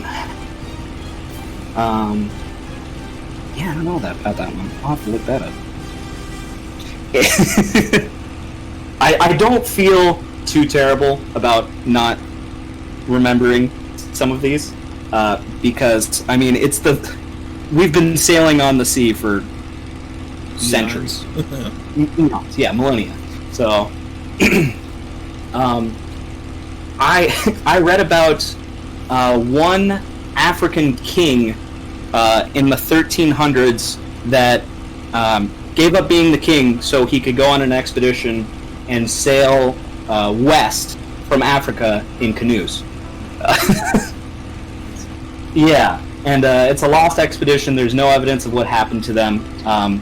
Some people say they made it to the Caribbean, but there's no evidence to support that, and it's kind of unlikely. So, German E-boats attack U.S. D-Day invasion practice force. Oh, that sounds interesting. Yeah, I'll have to check that out. I know there was a D-Day invasion practice that they accidentally bombed, and a lot of good soldiers ended up dying from just friendly fire from that. That's super sad. HMS Trafalgar. I recognize the name. I don't remember what it's from. I have an interesting video planned for the HMS Birkenhead, which happened in 1860, I think, and that was interesting because the ship ran aground off the southern shore of South Africa, around Cape Good Hope. Yeah, and that was a situation where they didn't have enough life vests, they didn't have enough life rafts and evacuation boats, and they had a force of about 400 Royal Marines on board, and the Marines were set up in formation and sat on the ship as the women and children loaded into lifeboats, and the ship sank beneath them. And that's actually where the term "women and children first" comes from. Did not know that. Yeah. There's a lot about naval stuff that I just don't know, and that's one of the reasons why I really like your superstitious sailor series. Yeah. It kind of gives you give the science behind why it might be, why it came to be a thing, because obviously back then you went with the evidence that you had with you, not some elaborate scientific explanation where there might have actually been.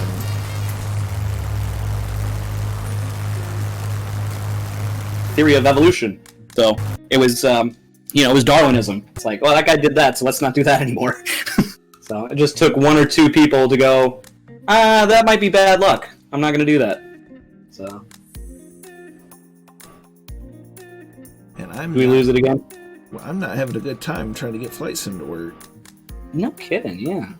What the heck? This is absolutely ridiculous. Lord Nelson. Yeah, I didn't Lord Nelson. I believe he lost his life at the Battle of Trafalgar. Something like that. Very, very well-known admiral. Lord Nelson was. I mean, he's the British admiral that people think of. He is the very model of a modern major general. Exactly. Yeah. Say that 5 times fast. No, I'm good. I'm lucky that I've gotten it out in one take. Yeah. You stumbling with Superstitious Sailor is exactly my issue. I swear I've re-recorded saying that exact name several times. I should have picked an easier name. Yeah.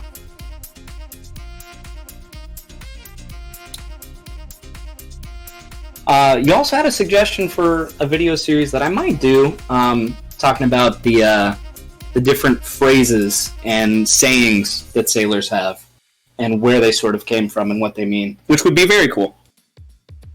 Yeah, no, it's like scuttlebutt. You know, it's like you can. Those that know the term and know what it generally is accepted to mean, but not necessarily where it came from and the real deep down why is it the way it is. Yeah, exactly. Yeah. Scuttlebutt, of course, means to share rumors or to share scuttlebutt, and that comes from the ship's term for like a drinking fountain or a sink, which is called a scuttlebutt. So sailors would gather around the scuttlebutt and, you know, similar to office workers gathering around the water cooler and share rumors. So that's what scuttlebutt is. It's just sharing rumors. Yeah, there's lots of fun terms like that. Oh yeah. Stuff like shiver me timbers and all that. And well, it's kind of like the phrase the whole 9 yards. You know, where the origin of that means, you know, in like a World War II fighter, a full complement of ammo for a particular one of the guns was 9 yards long. So when you wanted the whole 9 yards, you wanted all the ammunition you could hold. Yeah. Or very cool. Or buying the farm. A fire pilot crash in a farmer's field would have to pay for the damages and in compensation. And that's where the term "bought the farm" came from. Oh wow! I actually didn't know that. Yep. Huh. Brian had a CTD. Man, the servers are not good today. Yeah, that's crazy. I don't know what's going on. Because I mean, on the upside, at least it's not just me. But yeah, I know they were plaguing Allison earlier. Yeah. It's just hard to have content. It's a bad Sunday for content. I've had Sundays that are butter smooth, not a single issue in the world, and then there's days like today where it's just like, okay, something's up. Yeah, all the weekend pilots are coming out. I guess. Yeah. Maybe it's the sun's out, and that's why, you know. Yeah, it's cooking on the servers. Could be. It's turning into one of those days. I get it. But we continue to persevere. We may cut a leg off of the trip. Everything that's going on. Yeah, no, that's fine. Which is sad because I like having you on. You do a good job talking. Because appreciate it. I'm not good at talking, but you can talk. I think it's your somewhere between your Scottish and Irish heritage. Oh yeah, definitely. I could gab on and spin a yarn for hours. I get winded after about 5 minutes.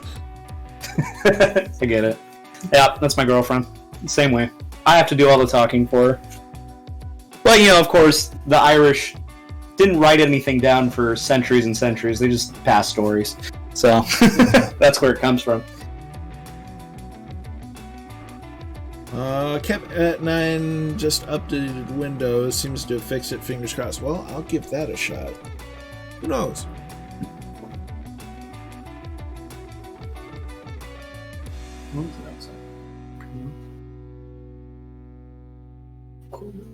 Okay.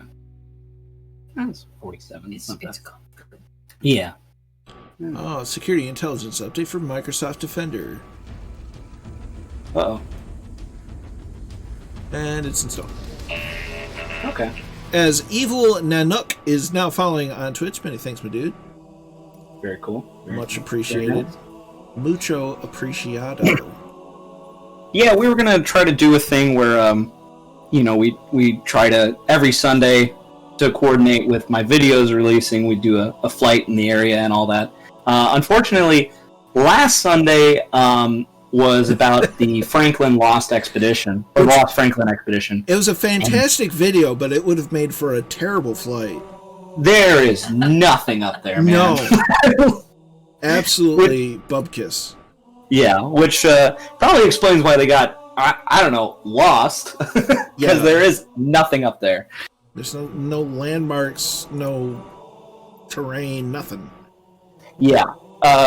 They were found off of the coast of King William's Island, which is just miles on miles of permafrost and shale rock and just nothing. So, but very interesting video. I highly recommend it. Yeah, no, it's a great video. Azimuth did a phenomenal job presenting it.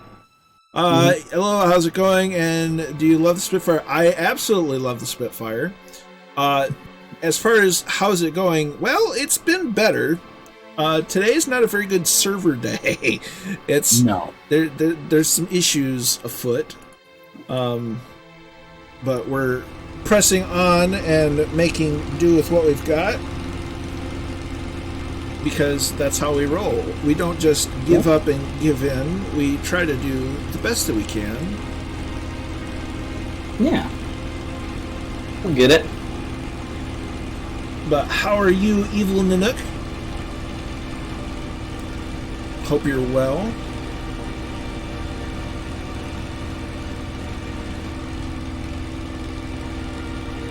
Hey, there we go.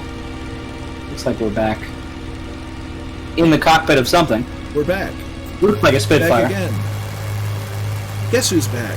Call a friend. Huh? My girlfriend's very concerned because apparently you have no legs. Well, very famous Spitfire pilot was a leg amputee during the war. Really? Oh yeah, I can't. He had Douglas in his name, but I can't remember the full one. Okay. So, take that. No, his name was not Lieutenant Dan, dude. No. That was a different conflict. A different conflict, different war here. I don't think Lieutenant Dan was a fighter pilot. He was in Vietnam, that's right. Douglas Bader. Very cool. Very, very inspiring icon in the proponent for folks that were disabled to still be able to do normal things and stuff. Evil Nanook, doing fine. Just crashed from a Spitfire over London because I should fly up to and then I have to finish the back. Whoops. That'll happen. Yeah, I feel like after 5 minutes, all the blood would kind of just rush to your head. Well, and starve the engine of fuel. Yeah. I don't think they're supposed to fly upside down for that long. They can, but the idea is when you're in a loop, you're still having that G-force press down and do all the things that it needs to do under normal, straight and level flight. Right.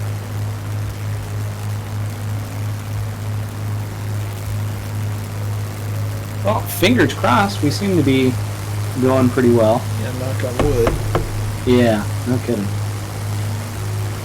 It's beautiful. It's a beautiful airplane, though. Oh, yeah. Flying Iron Very Simulations did a phenomenal job.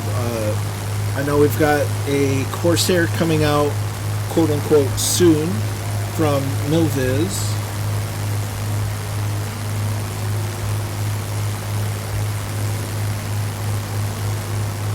And I know Aeroplane Heaven's getting close on their Spitfire Mark 1A. So the Battle of Britain era Spitfire. Very nice. And then they're also working on a DC-3 or C-47, just depending on your persuasion. And then Aeroplane Heaven again, they're also working on a P-51D. Ooh, very nice. So they all look awfully fantastic. Big Radials is working on a P-40, but they haven't released much news about it in about a month, which is okay. Sad, but it is what it is. Right. A lot of warbirds coming to Flight Sim soon. The big announcement is this week should be seeing the CRJ from Aerosoft, which is a regional tube liner. So it's neat, but you probably won't see it here because I'm not much into the airline. Right. Very cool. So a lot I'd love of good to see. releases. What's that? I said a lot of good releases coming. Oh yeah, I'd love to see like a P-38 or something. That'd be very cool. I do believe that there is a P-38 in the works. Very nice. Just haven't seen hide nor hair of it. Flying Iron Simulations, the guys behind this one, they're two brothers down in Australia. And they have a very nice looking P-38 for X-Plane, which it wouldn't surprise me the least to see them move it over to Flight Sim as well. Yeah. Okay. Ken Rowling says, I hope we don't have to wait as long as we are for their C-31. Do you mean the Milviz 310? Yeah, because they announced this Cessna 310, which is a light twin-engine general aviation aircraft for its twin engine. They announced it shortly after release of Microsoft Flight Sim and haven't heard word on it in months. I'm sure this stuff all takes quite a bit of time. Yeah, and there's another crash. Oh boy. Well, dang. Yeah, this has not been a good day. No. Is it me? It's, Am I the Jonah in this situation? I don't think so. Okay.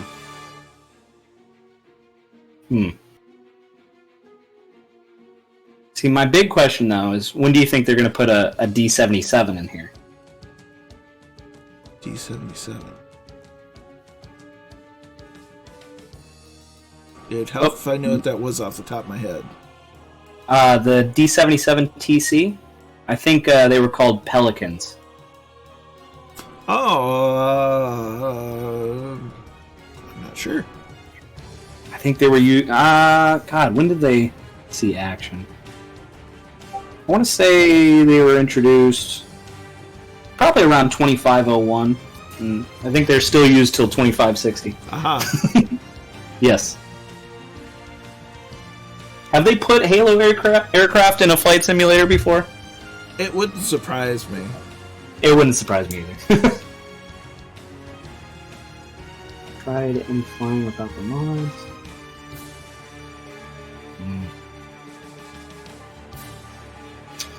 Yeah, I don't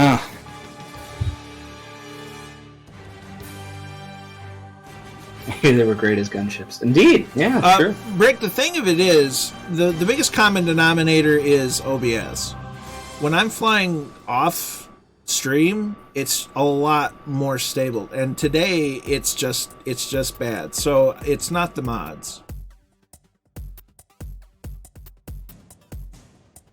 Because I flew yesterday with zero problems the whole time.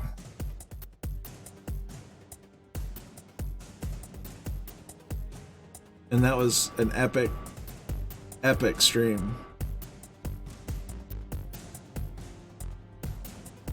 And it's a possibility that just the terrain down here is just kind of bugged. Because if I remember correctly, we were having similar issues, maybe not as bad when we were flying the slot. You still there?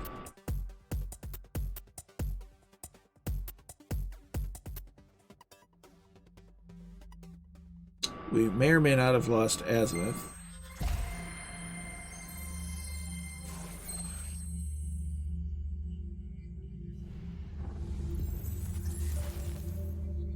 Must be having issues. It's not downloading, still 0%. So it could possibly, they're just having server problems.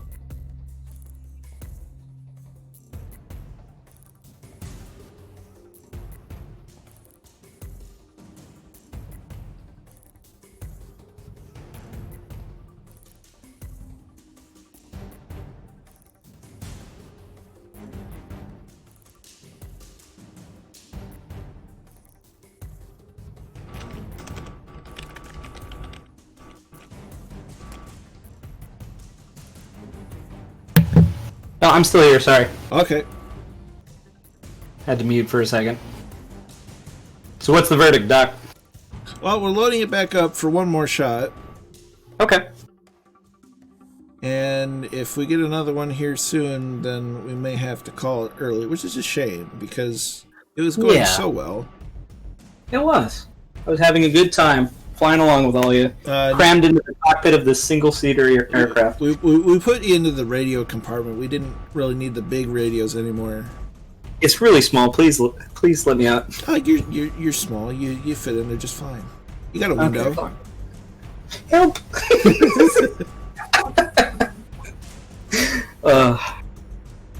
That's the problem. I started chewing on the wires trying to get out. Yes, yeah. Then you just got stuck back there, and yeah, it's just not good. HMS Glorious would be a good one too. HMS Glorious. Why come all these ships keep sinking, huh? Well, it's only had 2,000 plus years of naval history to kind of look at. Yeah, right. Yeah, a few ships have sunk in that time. There's just a couple. Handful, really. Oh, Scharnhorst. I do actually have Scharnhorst on here, because that one, whew, yeah, the British kind of got the jump on her. They didn't really realize that their super secret coded radio messages were not so super secret or coded by the British. So, he said, "Hey, we're gonna ambush this convoy. It'll be funny." And the British are like, "Okay." Yeah, Catbat. I updated the Windows and got a security update during startup last time. Maybe it's just I didn't time it right. So, by all means, if we get another crash, what we're going to do is we'll head ourselves over to Jay Whittaker's channel for some IL-2 action. Ooh. And hopefully he has much more... I think hopefully the only crashes he have are when he's trying to land. Oh, man. Well, Asmith, if you've seen some of the clips from his... he was landing a P-40, and he said the infamous words of this lady lands real nice, and proceeded to land so hard that he lost a tire, wobble over to the left wing, bending it, losing the aileron and the flap in the process, and then doing a ground spin. Oh, and it's lands like a dream. Yeah, lands like a dream. GG. Yeah.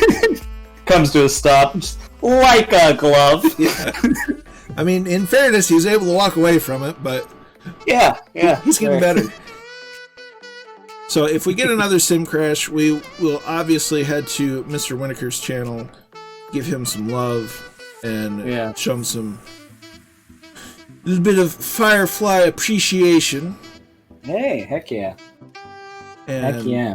Hopefully, and as much as I'd love to do that, I mean, I would like to be able to, have my own stream be successful.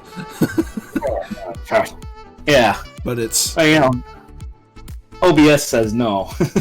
Yeah, things are just not going well for this particular stream today. That's alright. We got maritime disasters, and then we got internet disasters. Yeah, I mean, you want to talk about a disaster, the internet, it's just having a day of it. Yeah. Alright, one more shot. Let's see, it'll buff out. All the others, we definitely need a t-shirt with that on it. Nice. Yeah. And in fairness, he posted it himself. Yeah. Now, I was going to say something. Alright, chat. Everyone, put your hands up. Give Cole Fork's computer your energy, your spirit energy. Transfer it to him. Give him your powers. Just pray for stability. Yeah, pray for stability. I mean, at least it wasn't a total system crash. That's always a plus. Yeah. Your computer is still alive. Yeah, it hasn't set fire. Did you open up the case, make sure there's nothing on fire? Well, it's got a window on it, and nothing's on fire yet. Okay. So we're going to switch back to here. Just smoke, no fire. Good to go. I mean, I was wondering where the smell was coming from. Somebody cooking chips? Computer chips? Cooking that silicon. Yummy. Now, I will say, there's been a lot of issues with, not just me, just having general issues with players blinking in and out, and that can be a strong sign of server instability. Okay. And so this could be on Microsoft side. Yes, and I I don't want to sound like I'm using Microsoft as a scapegoat for the issues, but when you have a regular amount of players dropping and then showing back up and dropping and showing back up for multiple people, that can demonstrate some instability. Oh yeah, definitely. Good stuff. So we are currently running. We've got a few of us down here at the ground at WARC, Whiskey Alpha Romeo Charlie, and we are looking to hopefully make our way to WART. From WART to WART. WART. Which they claim is the WART came from taking Sergeant Johnson saying what and playing it backwards, but I don't buy it. Yeah, I have heard that as well. Other audio clips I could believe from the elites from Halo Combat Evolved, but yeah. But to claim that it's what backwards and distorted, it's just like I don't buy it. A little far-fetched. Weird. Very cool though. Love Halo Combat Evolved. Oh, for sure. So we're gonna get this thing back up in here again, hopefully. Okay. For more than 10 minutes. We were most recently playing through one of your favorite Halos, Halo ODST. ODST was a fantastic sim. Oh, fabulous sim game. In fact, finale from that soundtrack is currently playing. Very nice, very nice. I would love, above all else, a Halo game where you just play as a Marine. That could be fun. That would be super fun. Have you ever played Alien Isolation? No, but I've definitely seen gameplay of it. Oh, fantastic game. An Alien Isolation kind of like survival game where you're a Marine that has to hide from the flood. That could be a thing. Oh yeah, like during the Battle of Voy or whatever. Chill Corky has to go. Glad to have you along for as long as we could, but yeah, glad to have you along, and we'll definitely catch you on the Discord and the next stream as we use our wobble pump. Fair winds and following seas, shipmate. Following sheesh. Oh, sheesh. Thank you. Little Sean Connery going there. Little Sean Connery, yeah. Fair winds and following sheesh. Seashells down by the seashore.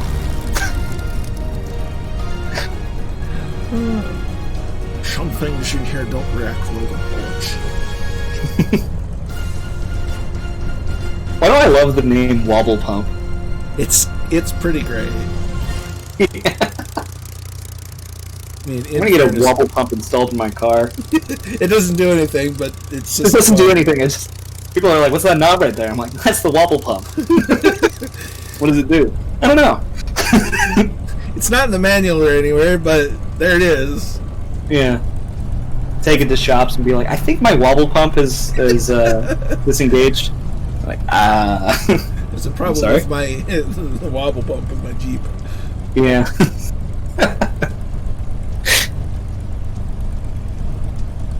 Yeah, the wobble pump runs a direct line to the spurving bearing, which controls two of the panametric fams. Yep. Yeah. Controls the level of the blinker fluid. Yeah, exactly.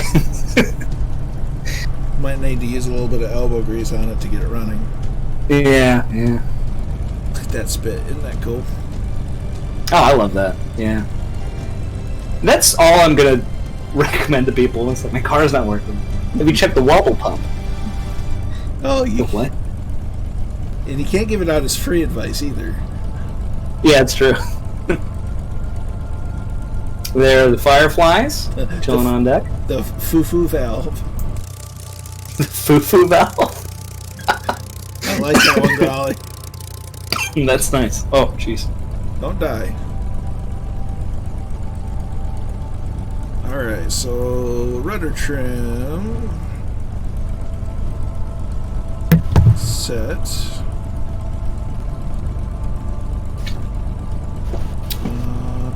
Don't worry, it's just fit. It's not the Rona. My Corona. Yeah. I'm just failing basic bodily function breathing. Look at that U.S. Coast Guard Grumman Goose. Ooh, very nice. A little representation there. All USCG. It's the best looking goose scheme that I've seen. Oh yeah, that's very nice. Very pretty. Of course, likely used in executive travel and SARS. Mm-hmm. SARS, the search and rescue, not SARS, the virus. Yeah, a bit different. So,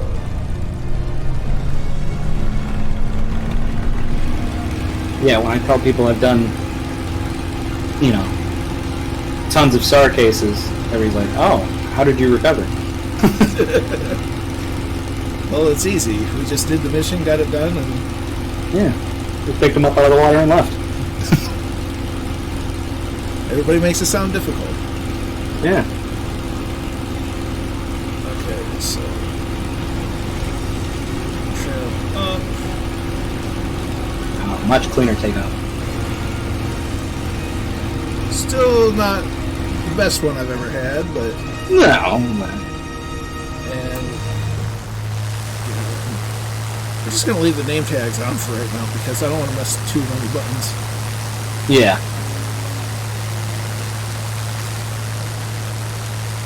Well, you took off without becoming a submarine or a tree ornament, so hey, can't complain, right? Yeah.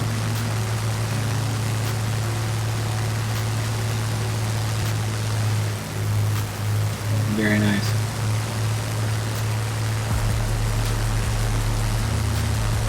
Can't.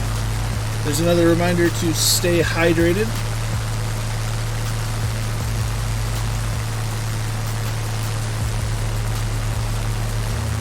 Because hydration is important. Don't make azimuth school everyone on staying hydrated. Yeah, it's true. Very important. PC Kitchen two-tone-ided. It might. Murph and buttons and causes issues, and we give them all kinds of fun for it. Gotcha. Good stuff. So under normal circumstances, the streams are usually not this unstable. Yeah.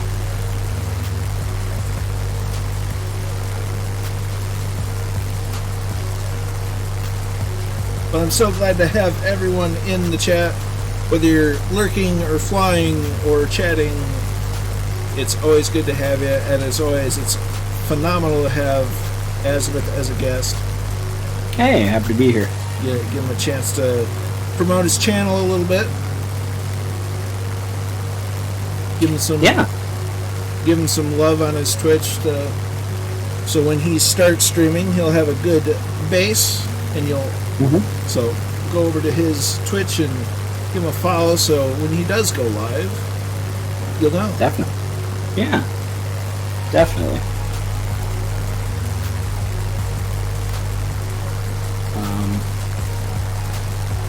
You get the chance and you want to see a little bit more about the battles that took place around Java, check out my most recent video on the HMAS Yarra.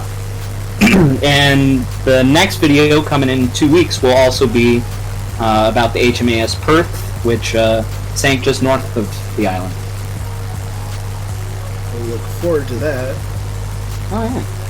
Of course, all Maritime Horrors art is done by Dragon Rise Studio, so check them out. Oh, yeah. Link in the description of Maritime Horrors' latest video.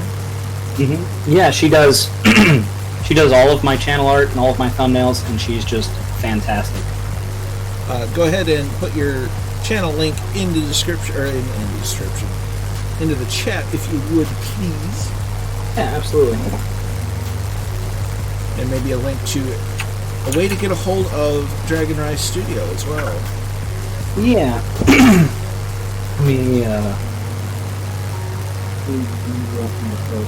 Facebook or Instagram?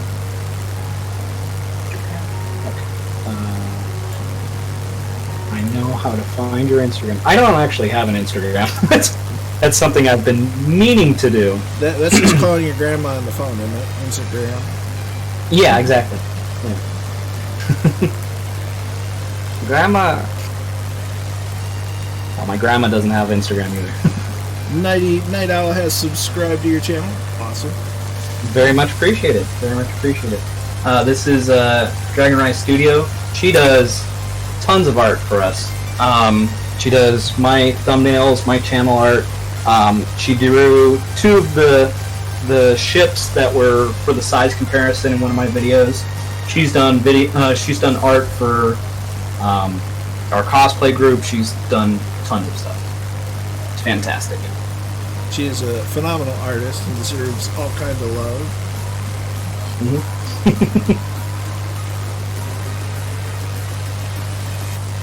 So we're going to go ahead and turn on course while things are running smoothly.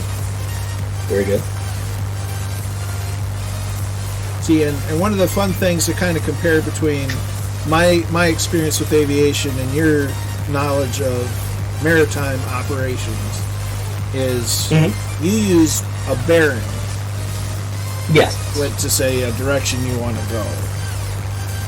And whereas aviation uses that to a certain degree, but more so uses a heading. Yeah. So bearings are kind of like if you're trying to reference something or you're getting a reference point from something, you use bearings. But for where you're going, you do use headings. Yeah. Okay. So that does also transfer. Right. Yeah. Exactly.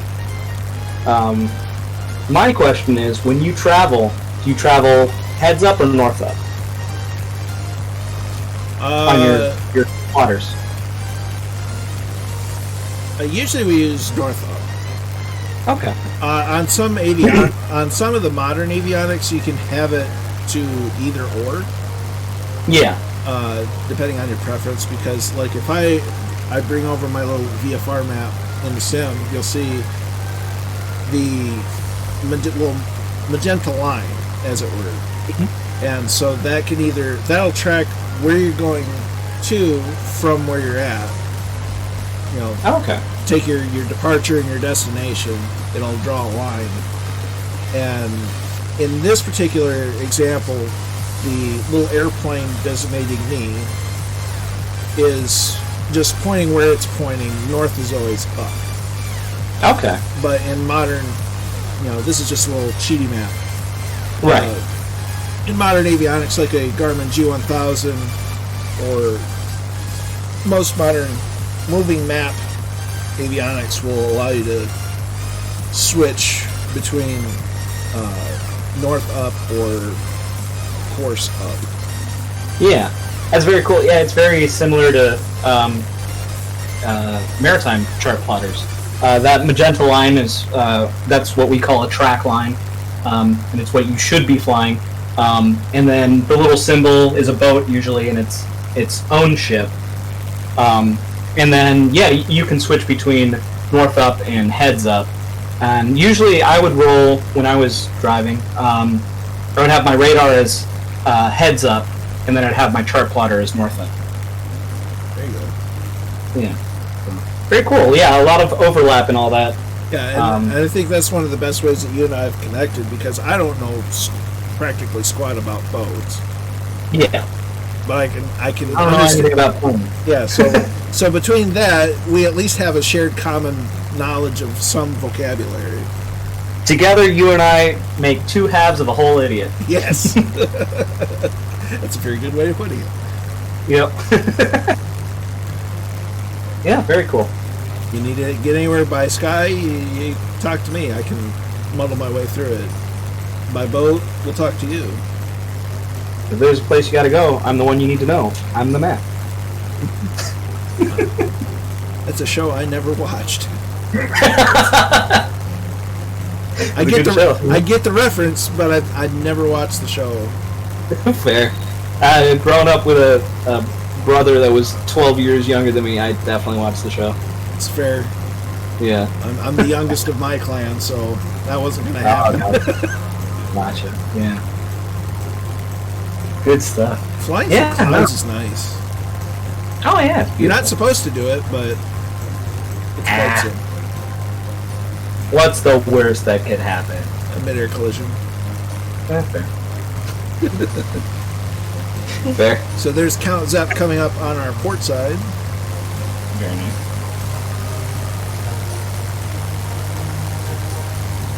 Yeah, I mean, maybe one day I might do a video on just nautical navigation. Because until about, I'd say the 20s or 30s, it was a lot of guesswork.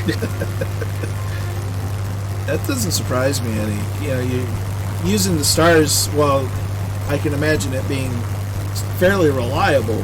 It's also a bit more guessworky than things like radio nav. Yeah, it only gives you your latitude, and even then, it's like you could probably get it down to, I don't know, a nautical mile or two, if you're super duper accurate with like modern charting stuff for using celestial navigation. But longitude, you're on your own. Jeez. Well, yeah, there was like, a lot of. What's that? I was going to say, it's like your video on the the Honda Point disaster. Yes. Where the radar technology, or was it radar? It was radio direction finder. Okay, so ARDF was more accurate, but since it was new, certain captains weren't all that trustworthy of it. Yes, exactly. Yeah, for the longest time, the main navigation style was with dead reckoning. So, and basically all dead reckoning is you know your speed, you roughly know your heading and all that, and based on how fast you're going, in what direction, that's where you're going to be in 10 minutes from now, 30 minutes from now, so on and so forth. But that had to rely on accurate speed readings, and also didn't facilitate like set and drift from the sea pushing you different directions, or the wind pushing you different directions, and all that. Because, as you know, you could be facing one direction and going a different direction. Crabbing, essentially. Yep, and crabbing into the wind is something commonly done in aviation. Ken Growling asks about the Loran system and DECA. Yeah. So the Loran system was kind of like radio direction finding, but more advanced, and it was a more set up system. So they had Loran stations all over the world that would send out basically a signal, and you would tune into that signal, and based on the intensity and the strength, if you got one or two towers, you could more or less triangulate your position, and it was pretty much, it was very effective, and it was what we had before GPS became a thing. So it was better than radio direction finder, 10 times better than dead reckoning, and a lot of ships stopped running aground when Loran came about. Well, and Loran was even used with aviation because my grandpa's plane had a Loran system in it. Mm-hmm. Yeah, and you'd see, you kind of knew the age of a chart by looking at it, because if you saw crazy colored lines all over crisscrossing on the chart, you knew it was the Loran chart. And then probably early to mid 2000s, they stopped printing those because Loran sort of lost favor because it was replaced by GPS. Yep. Yeah, which DGPS these days, you can find your ship within a meter. Like, it's incredibly accurate now. So Brazenhead is asking how the flight going. Well, for the moment, well, but it's been a challenge today. But we do have the awesome U.S. C.G. Azimuth of Maritime Horrors with us. Appreciate it. Ken Grayes has spent 3.5 years on Avro Shackletons. We used flame floats and a drift sight. I don't even know what that is. I'll be honest. I don't know what that is either, but I'm assuming it might be an airplane. Maybe. Flame floats and a drift. I don't know. You're in a much better position to look that up than me because I don't have an auto. Yeah, true. Hold on. Yeah.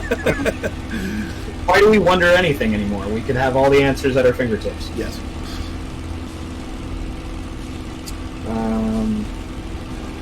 Flame floats.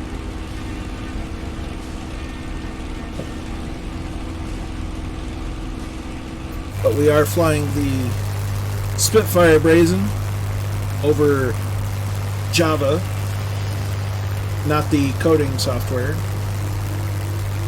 and certainly not the beverage.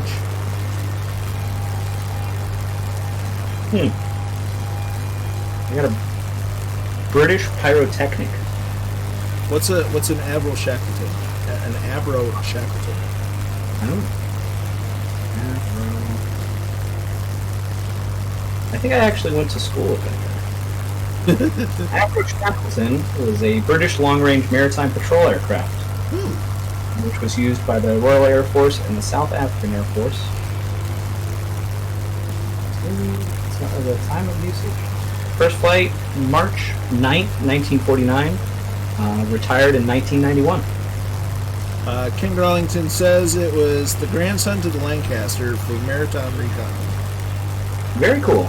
Very cool. 4 Rolls-Royce Griffins as opposed to Merlins. Nice. Right. I will be right back. After Give me a these sec. messages, we'll be right back.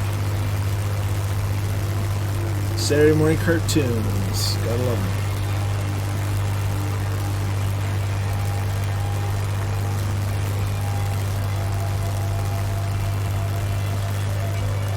So far this time things seem to be stable, so who the heck knows? Microsoft servers just kind of being silly today. Is what it is.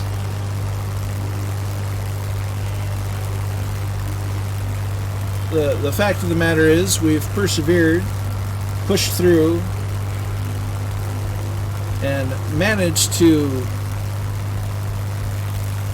keep things going as best as we can.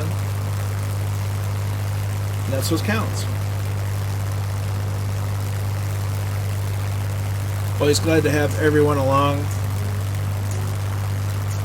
We'll be back to normal low and slow service on Thursday for sure as we continue the Chase the Cup series to Atlanta, Georgia.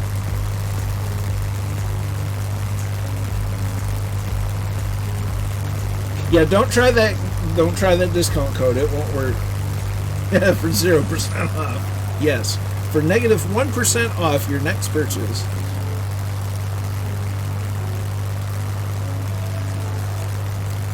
But it's been, even with the technical challenges that we've had today, it's been fantastic to have everyone along. The generosity of Allison and Two Tone has just been off the charts. The new follows, the hostings, just the general chat has been awesome. Really glad to have you all around. You check out my Discord, you'll notice I've been kind of sprucing up the joint. It's been neglected as of the last few months, so I've been spending some time to kind of make it a little nicer.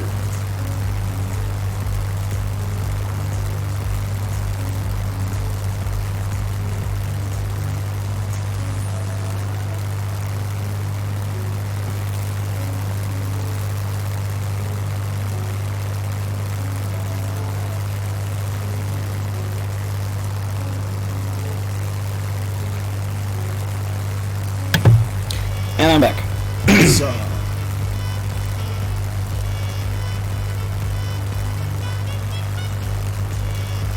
So what kind of specs are you looking at on your new PC build? Oh, let me look. I got a parts list.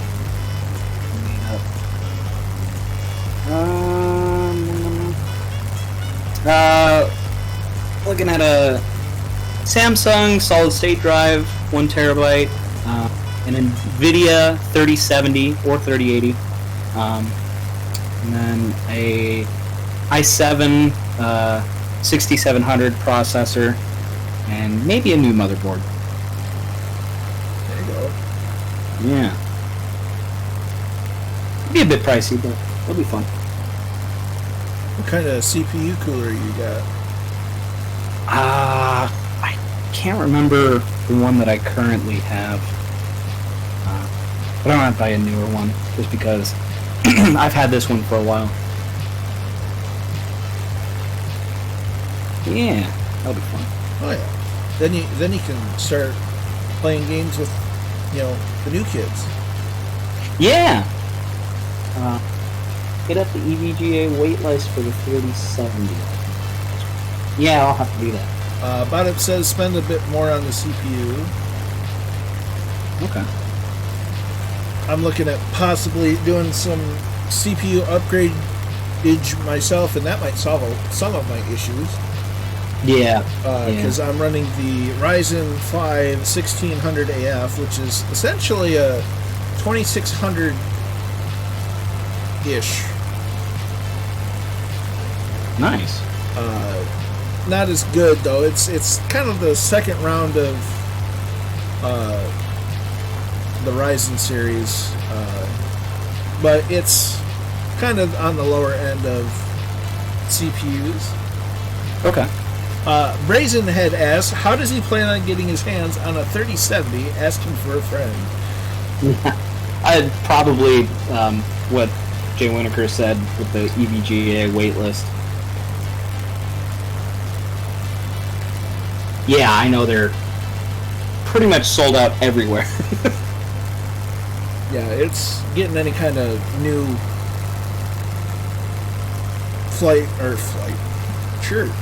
CPU hardware is kind of iffy depending on the components. SSDs are really down in price, which is nice.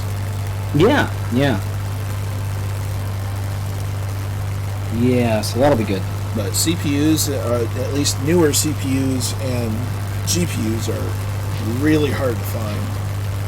Yeah, very much so.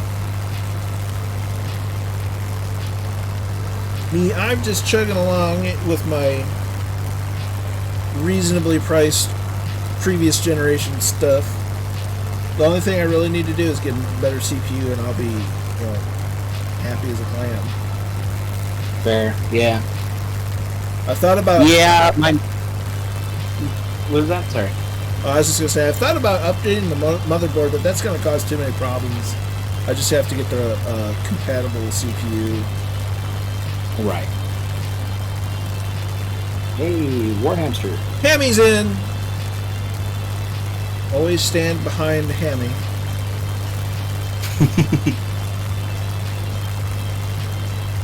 At least we're playing Ground Branch. Hope you're doing well, Hammy.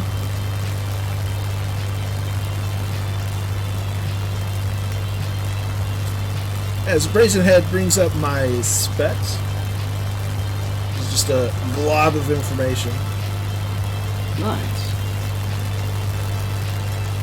The only thing incorrect in that right now is my RAM. I actually have 32 gigs. Very cool. Ooh, you got the black Blue Yeti. Yep. Ooh, nice. Yeah, I have the silver Blue Yeti. I do need to get an arm for it. That'd be very nice. It does help out a lot. I got a stand thing for my monitors because I have two monitors. I just haven't gotten around to putting them on the stand and putting it on my thing. Gotcha. Yeah, I do like the Yeti. I mean, the sound quality, of course, is great. But I have a adapter that I can plug it directly into my iPad, and I can just take it right to work and record videos at work. There you go. And everybody disappeared off my screen, so backside's clenched for possible CTDH. Hammy's clock watching. I finished work in 83 minutes. Oof. I know that feeling. Last night was great. I had the night shift, and it was only 7 hours because somebody took 2 a.m. from us. Let's see, Alison Johnson said is headed to bed in the UK. Still watching. Roger that, Alison. Glad to still have you along.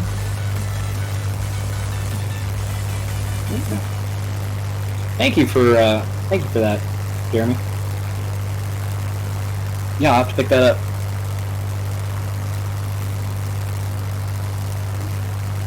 Everything still looks like it's going. Yeah, for now. Knock on wood. Yeah. Yeah, Ken growling. Uh-oh, Pucka factor. Yeah. Yeah. That's that. Yeah.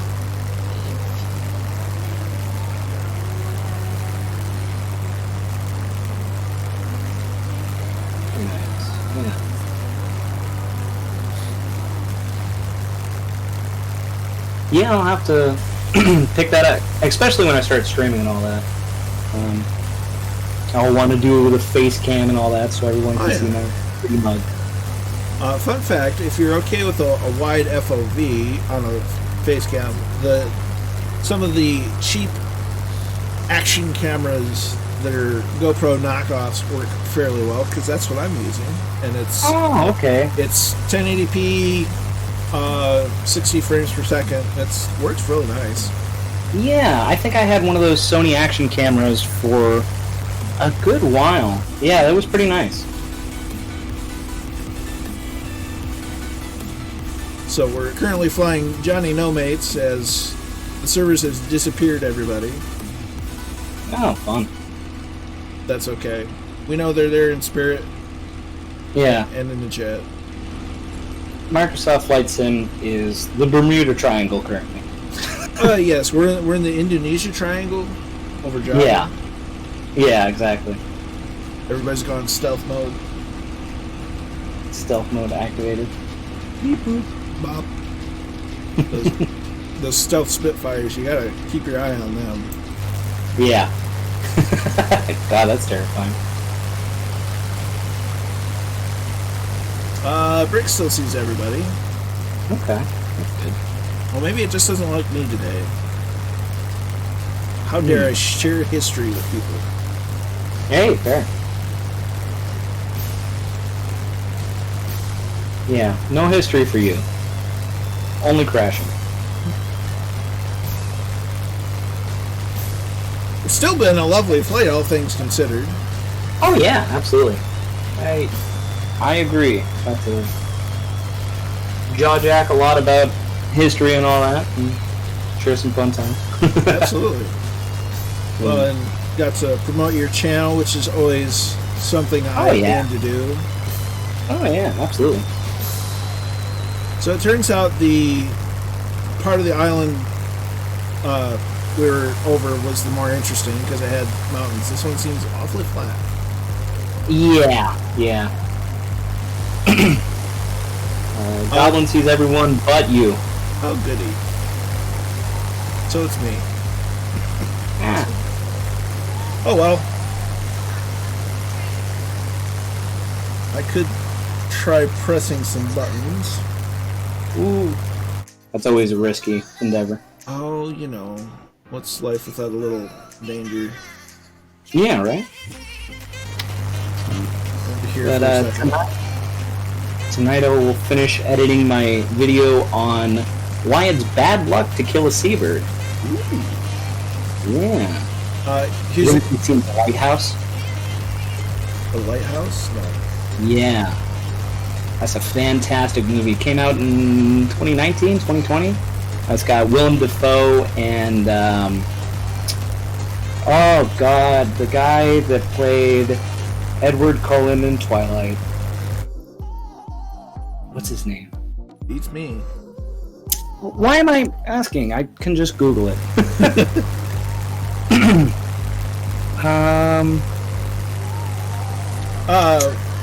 Dash, we should be on the East U.S., although I'm experiencing some technical issues not being able to see anyone. Yeah.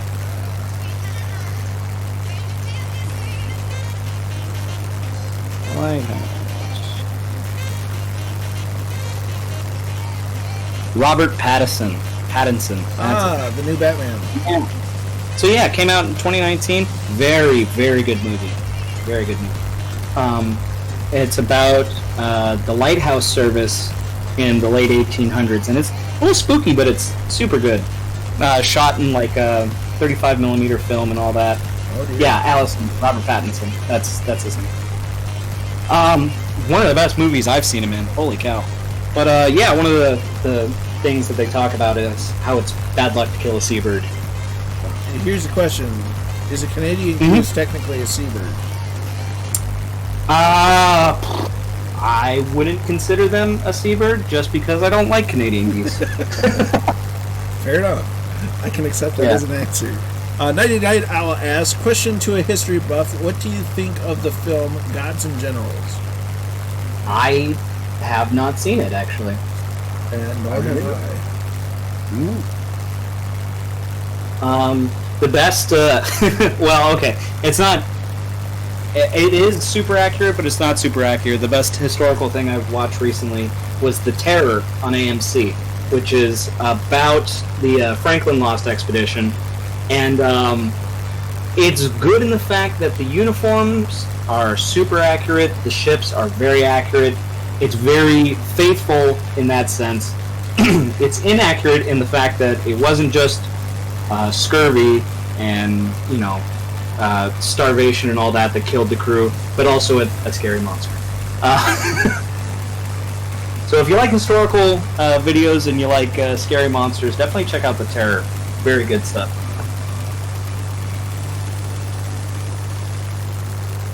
Gods and Generals. Yeah, I'll have to check it out. That sounds good. I feel like that's a Civil War film. I think so. Gods and Generals. Kid Growling asks, what about the superstition of having women on the old sailing ships? Yep, that's on the list too. I will be doing one about that. Yeah, another good old sailing movie that's super accurate is Master and Commander. Super good movie. Love that movie. I can't say as I've seen that one. That one takes place during the Napoleonic War, and it's between the HMS Surprise, which is a made-up British Surprise. ship. Yeah, exactly. And the French privateer ship, the Acheron. And they're basically chasing each other around the Pacific, and it's super good. Very good movie. Nice. It's based on a novel by the same name, Master and Commander. But in the book, it was actually supposed to be an American privateer ship that the British were trying to track down. And they kind of looked at it and went, okay, maybe Americans won't like being portrayed as the bad guys, and so they made it the French, and it worked. I see people. Oh, do you? Oh, shoot! There you go. There's Cat Bat and Floyd and Lotus and Count Zepp. There's Druid. Hey, There's Magic AAA, Kozaki, Brick, USA PR1. I'm not alone anymore. Hey, very nice. We've exited the vortex. So here's a question for you: what naval-related movie is your favorite to watch, and why? I would have to say Master and Commander. Honestly, it's such a good movie. It's just so faithful and very accurate. And one of my next videos, I actually include a clip from it because it's perfect. There's so many subjects that they just very easily touch on and just paint a really good picture of what life was like in the age of sail back then. Super good one.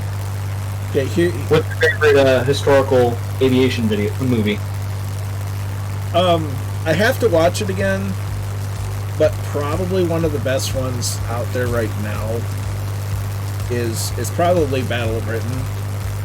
Oh, okay.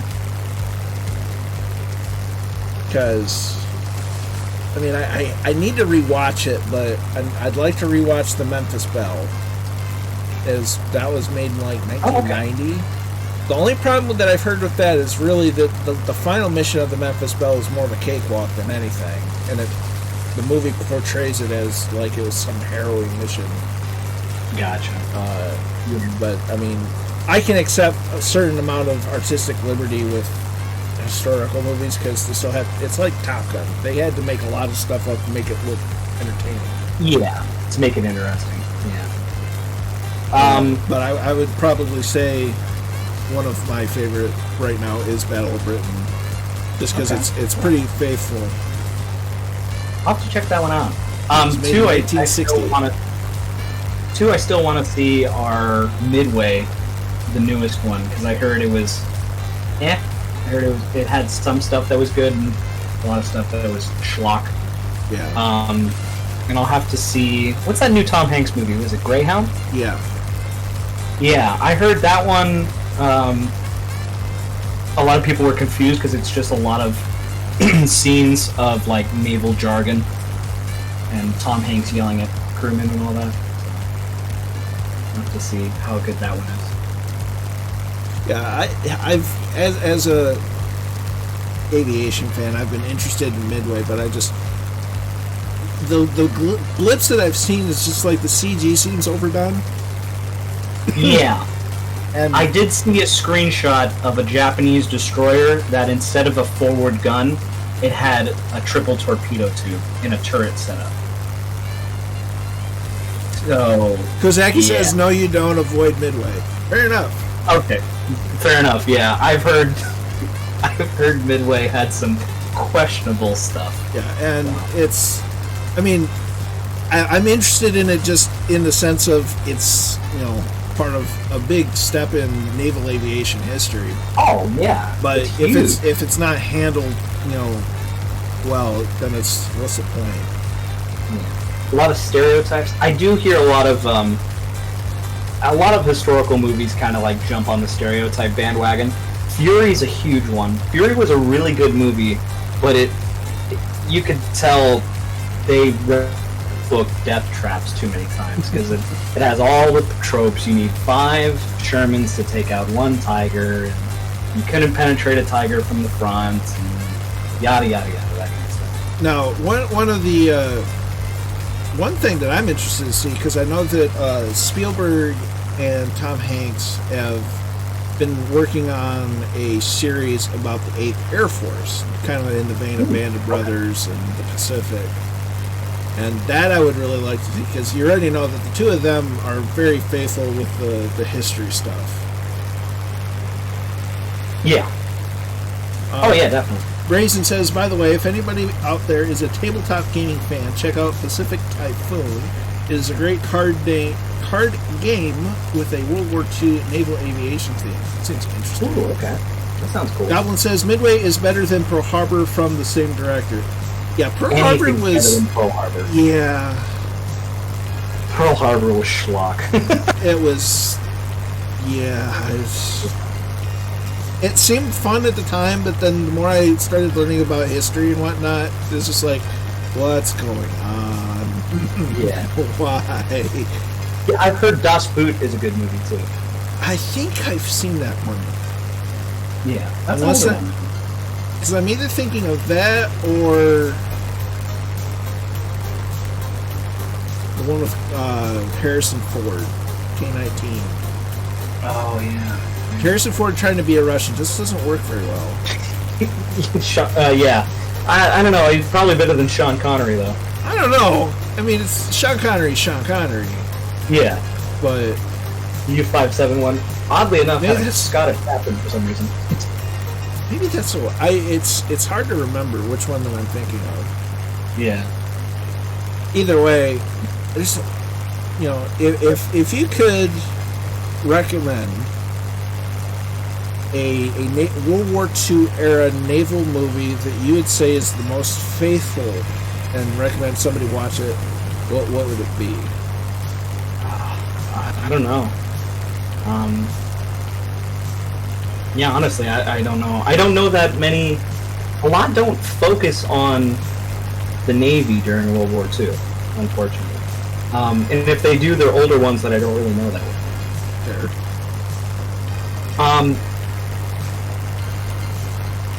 Hold on. There's one that I remember watching, and I think it was in the 50s or 60s. It was pretty decent. You see Lotus Geek in an F-15. Yeah, very cool. G-Slayer's Run Silent, Run Deep. Okay. Goblin says In Harm's Way with John Wayne about ships and sailors in World War II. I think it was that one. That one is a good one. Yeah, with John Wayne. That one came out in 1965. Kozaki says Sink the Bismarck movie. Okay. Tora. That's another good one. That's a good one. I mean, that one's sort of... The production quality is about what you expect from the time period, but... Oh, yeah.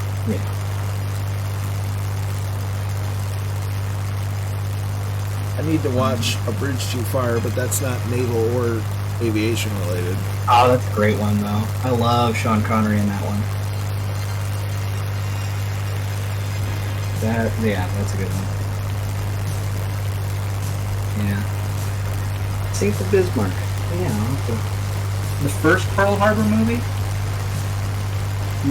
Unless that's Tora, because that's basically... Oh, yeah, maybe. Yeah, probably. I heard Flag of Our Fathers was very good. And then, what's the other one in that series? From the American perspective. I forget.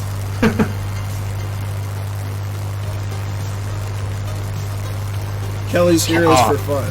Kelly's Heroes is great. I don't think I've seen that. I've seen like clips of it, Really? but I've never seen the whole movie. Oh man, you gotta watch that one. That's, I mean, not historically accurate at all, but it's great.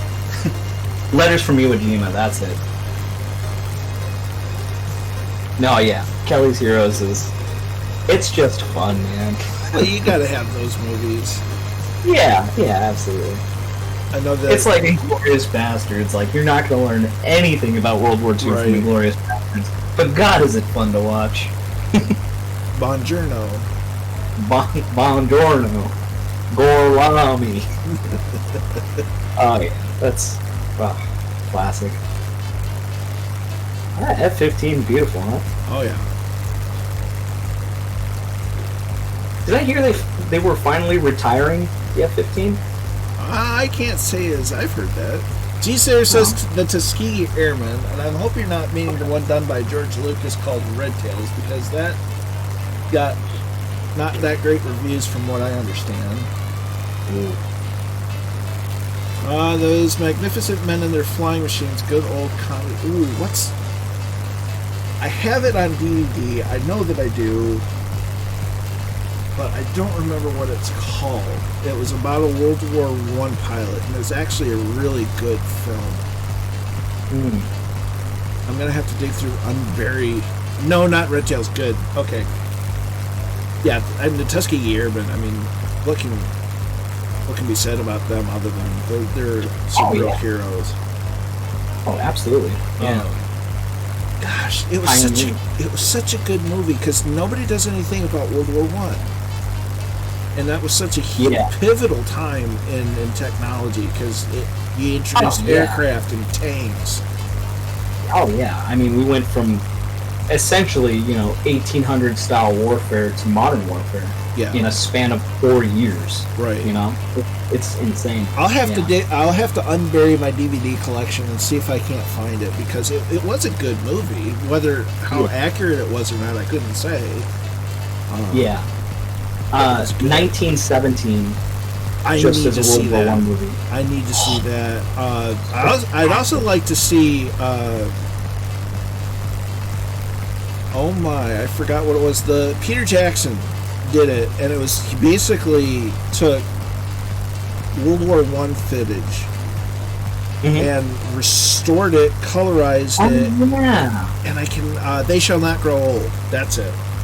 Yeah, I haven't seen that one. I've heard it's very good, though. Yeah, I've not seen it either. It's I need to get it off Amazon, but it's, I mean, because World War One is just, yeah, everybody talks about World War Two, and World War Two is very important, but World War One does not get the attention it deserves. Yeah, it's true. Yeah, because a lot of our modern technology comes from World War One. Yeah, I mean, think about it. That was a little over 100 years ago, and look at the airplanes from them and from there, and what we have now, and only a little over 100 years. Yeah, it's true. Yeah, that's nuts. The tank technology, same thing. Yeah, came about. Yeah, dreadnoughts were very heavily used, and that was pretty much the modern design for battleships. Came about in World War One. A lot of stuff just, And that was probably World War Two is probably. Would you? Okay, here's before I make a butt of myself. Okay. Would you say that World War One or World War Two were the last showing of naval warfare, traditional naval warfare? Absolutely, yeah. And even World War II saw a huge change in in naval warfare from the direct fire gunnery to almost exclusively aviation. Like the way war is fought now on the seas is just completely different after World War II. Thanks, missiles. Yeah, exactly. Missiles kind of got rid of our big gun boys, sadly.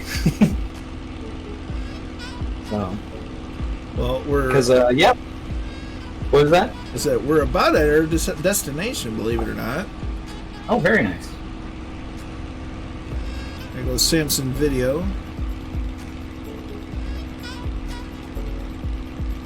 So, welcome to WART. WART. Yep.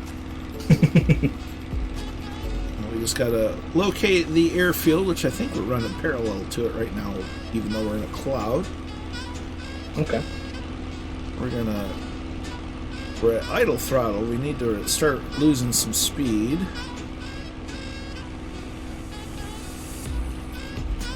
So zoom in a bit. There's the airfield right there, where Count Zepp is. No. Thank you.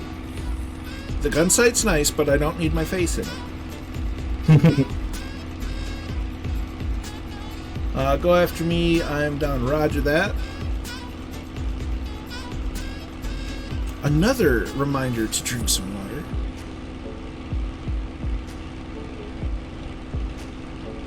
Water is very important. Okay, I'm gonna put a little bit of stress on you. Right when I'm landing. Good time for it.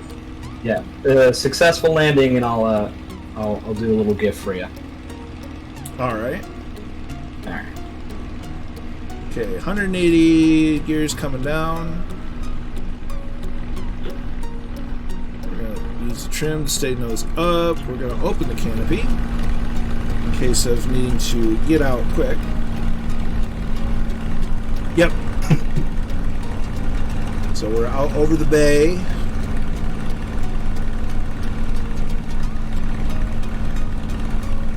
Nice final. Well, we're not on a final yet. We're turning base.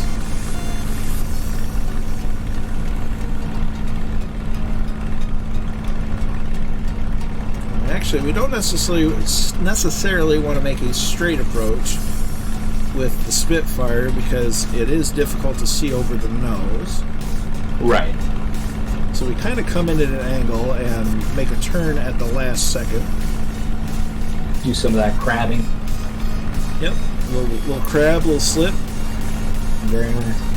Yeah, it's funny as you when you get into boats. That's with the smaller ones at least. That's something you have to worry about is how high the bow sits. So you do a lot of stuff with the trim of the engines to adjust where the bow sits.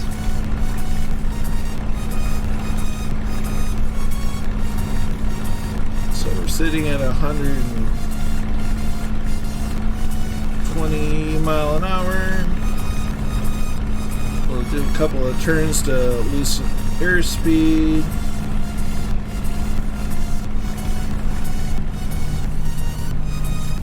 Prop goes to full. I'm gonna go ahead and drop flaps. Keep an eye on the runway. I'm gonna start adding some throttle in.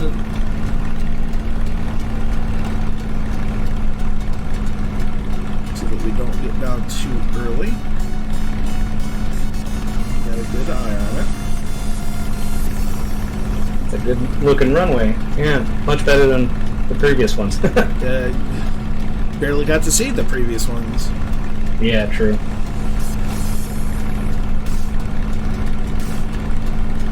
So we should be lined up. There's the end of the runway, so idle throttle, keep nose pitch up. That's touchdown. Very nice. Very nice. And we did it into the wind. There you go. USCG Azimuth with the 5 Tier 1 community gift subs going out to G Slayer, Larger Life, Papa Joe B, Kevmo 25, and A Terminators. Many thanks, Azimuth. You're a legend. No problem. No problem. Your gift is very, very generous. Glad to help. Glad to help. It was a good stream. For all the troubles that we went through with a butter landing and some amazing generosity from your host of Maritime Horrors and a dear friend of mine. So many thanks. Much thanks. Many much loosen. Very good. But pleasure to have you along for the flight. Absolutely. Even with all the technical gremlins that plagued us today, it was still phenomenal. You have such a wealth of knowledge that it's lovely to be able to share it with the Fireflies. And so, absolutely. Yeah. It's a good group. I love sharing it. And eventually they might get sick of my voice. Hopefully not anytime soon. They'll get sick of mine before they get sick of yours. Fair. And hopefully once you get your new computer built, we'll get you along in some flights and maybe teach you to fly a little bit. Absolutely. Yeah, I'd love that. And so yeah, we're going to get parked up. We're going to wait for USA PR1 to land it. Just listen to the sound of you get about 8 or 10 of these in a row, and it's just all that sound is just deafening. Oh yeah. But it's a glorious sound. Yeah.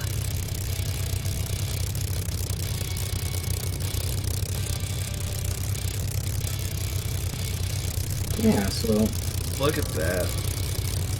And apparently we lost USA PR1.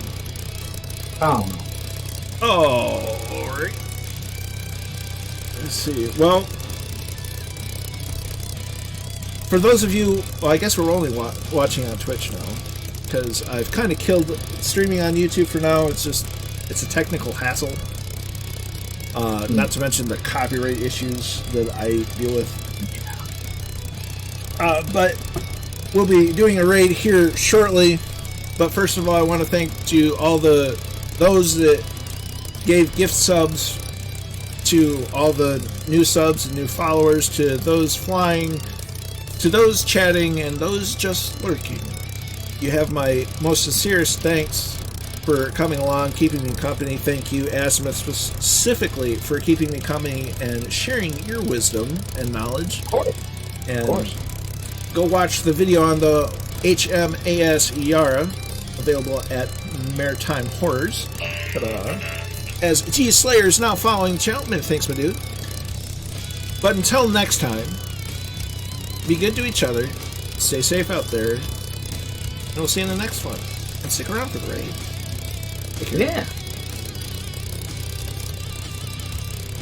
Good stuff.